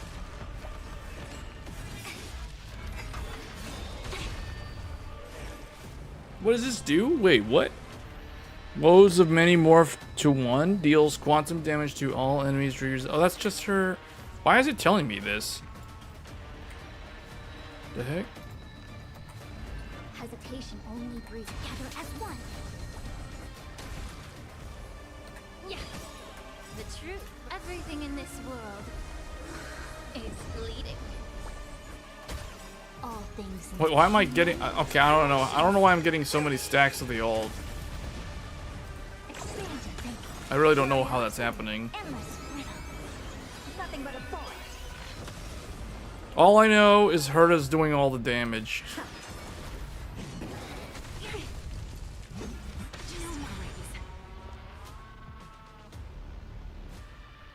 Hold on. Does Herta still have the thing on her? She doesn't have the mark. She doesn't have the thing, so just give this to her again. Don't let me down. You're hoping for the Omega outfit? Is it confirmed to be Omega? Like, I haven't looked into this at all.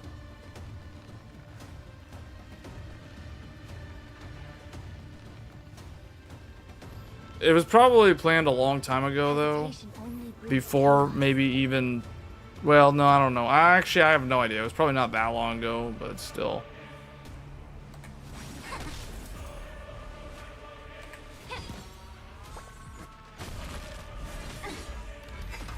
Wait, Ling Shou was the wrong person to bring to this. Never seen perfection before. Open sesame. Oh well, Herta plus Jade is a very... This is a very potent combo, these two, because they like basically build stacks on each other. Curiosity. Endless riddle. Nothing but a boy. I don't have time for games. Expand your thinking. Glimpse the unknown. Bad. May the foul stench dissipate quickly. Time to cleanse the filth. The truth. Everything in this world is bleeding.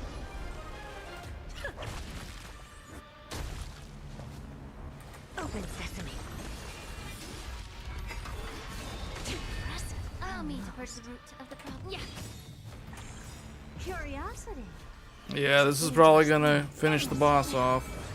Nothing but a boy. We came together. Oh, close, 2%. Together as one. Human creations. Never seen perfection before. Expand your thinking. Watch a crow.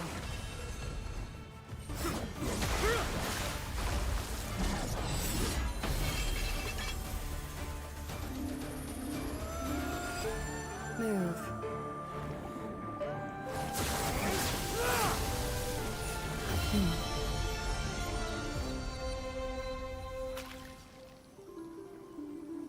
This is not the true Nikado, just one of his many godly forms.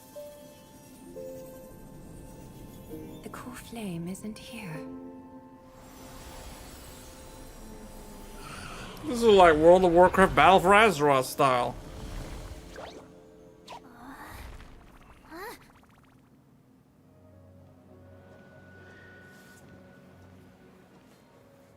New allies of Okima, welcome to Amphorius.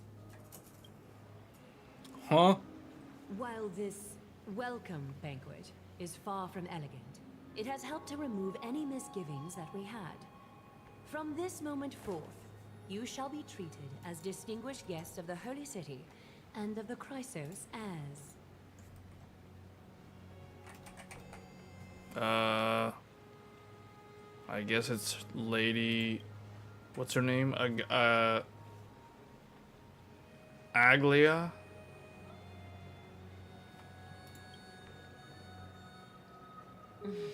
Curious about my eyesight? Well, I'm not blind. On the contrary, I can see much more than the typical person.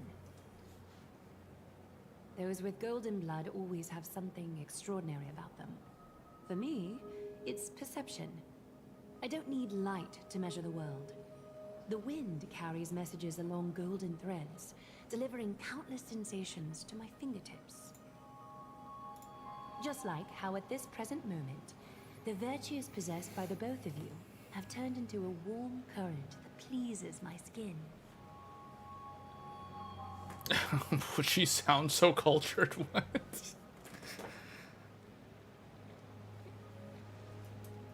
Her manner of speaking is comparable to Sunday's. Could it be that my trial has not arrived yet? By following the threads of fate, you have begun to write the opening chapter of your story. How do you feel? Well, truth be told, I don't feel any different. I anticipated a greater challenge. When Paean followed those escaped soldiers, was that part of the plan too? Naturally. We have long foreseen this attack and didn't intend to waste such a golden opportunity.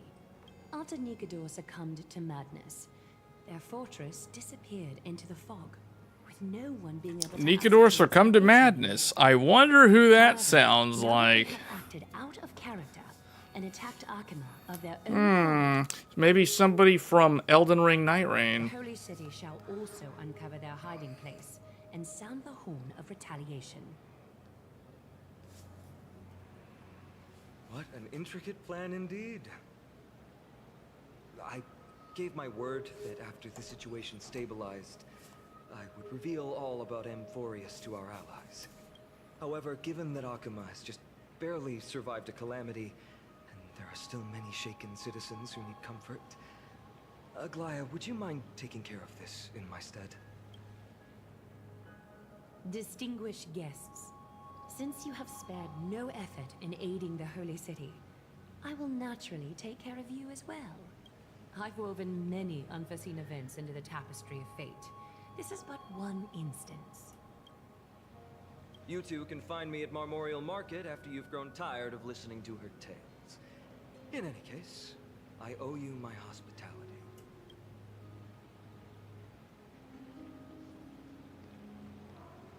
Now then, where should we begin?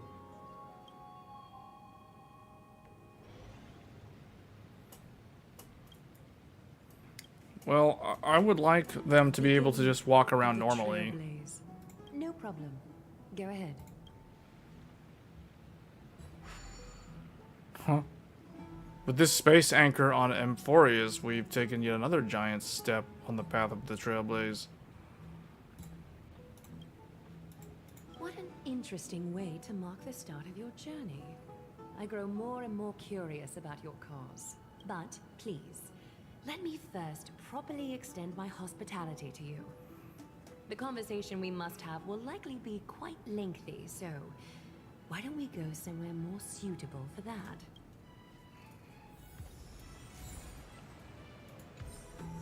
Okay, finally. Now I can finally end the stream. Because the whole point was to try to at least start this section. Because this is a game that I am like so behind in. The content that I'm doing right now, this Trailblaze mission, this was... When was this new, actually? This was patch... version 3.0. Version 3.0 was... when was this?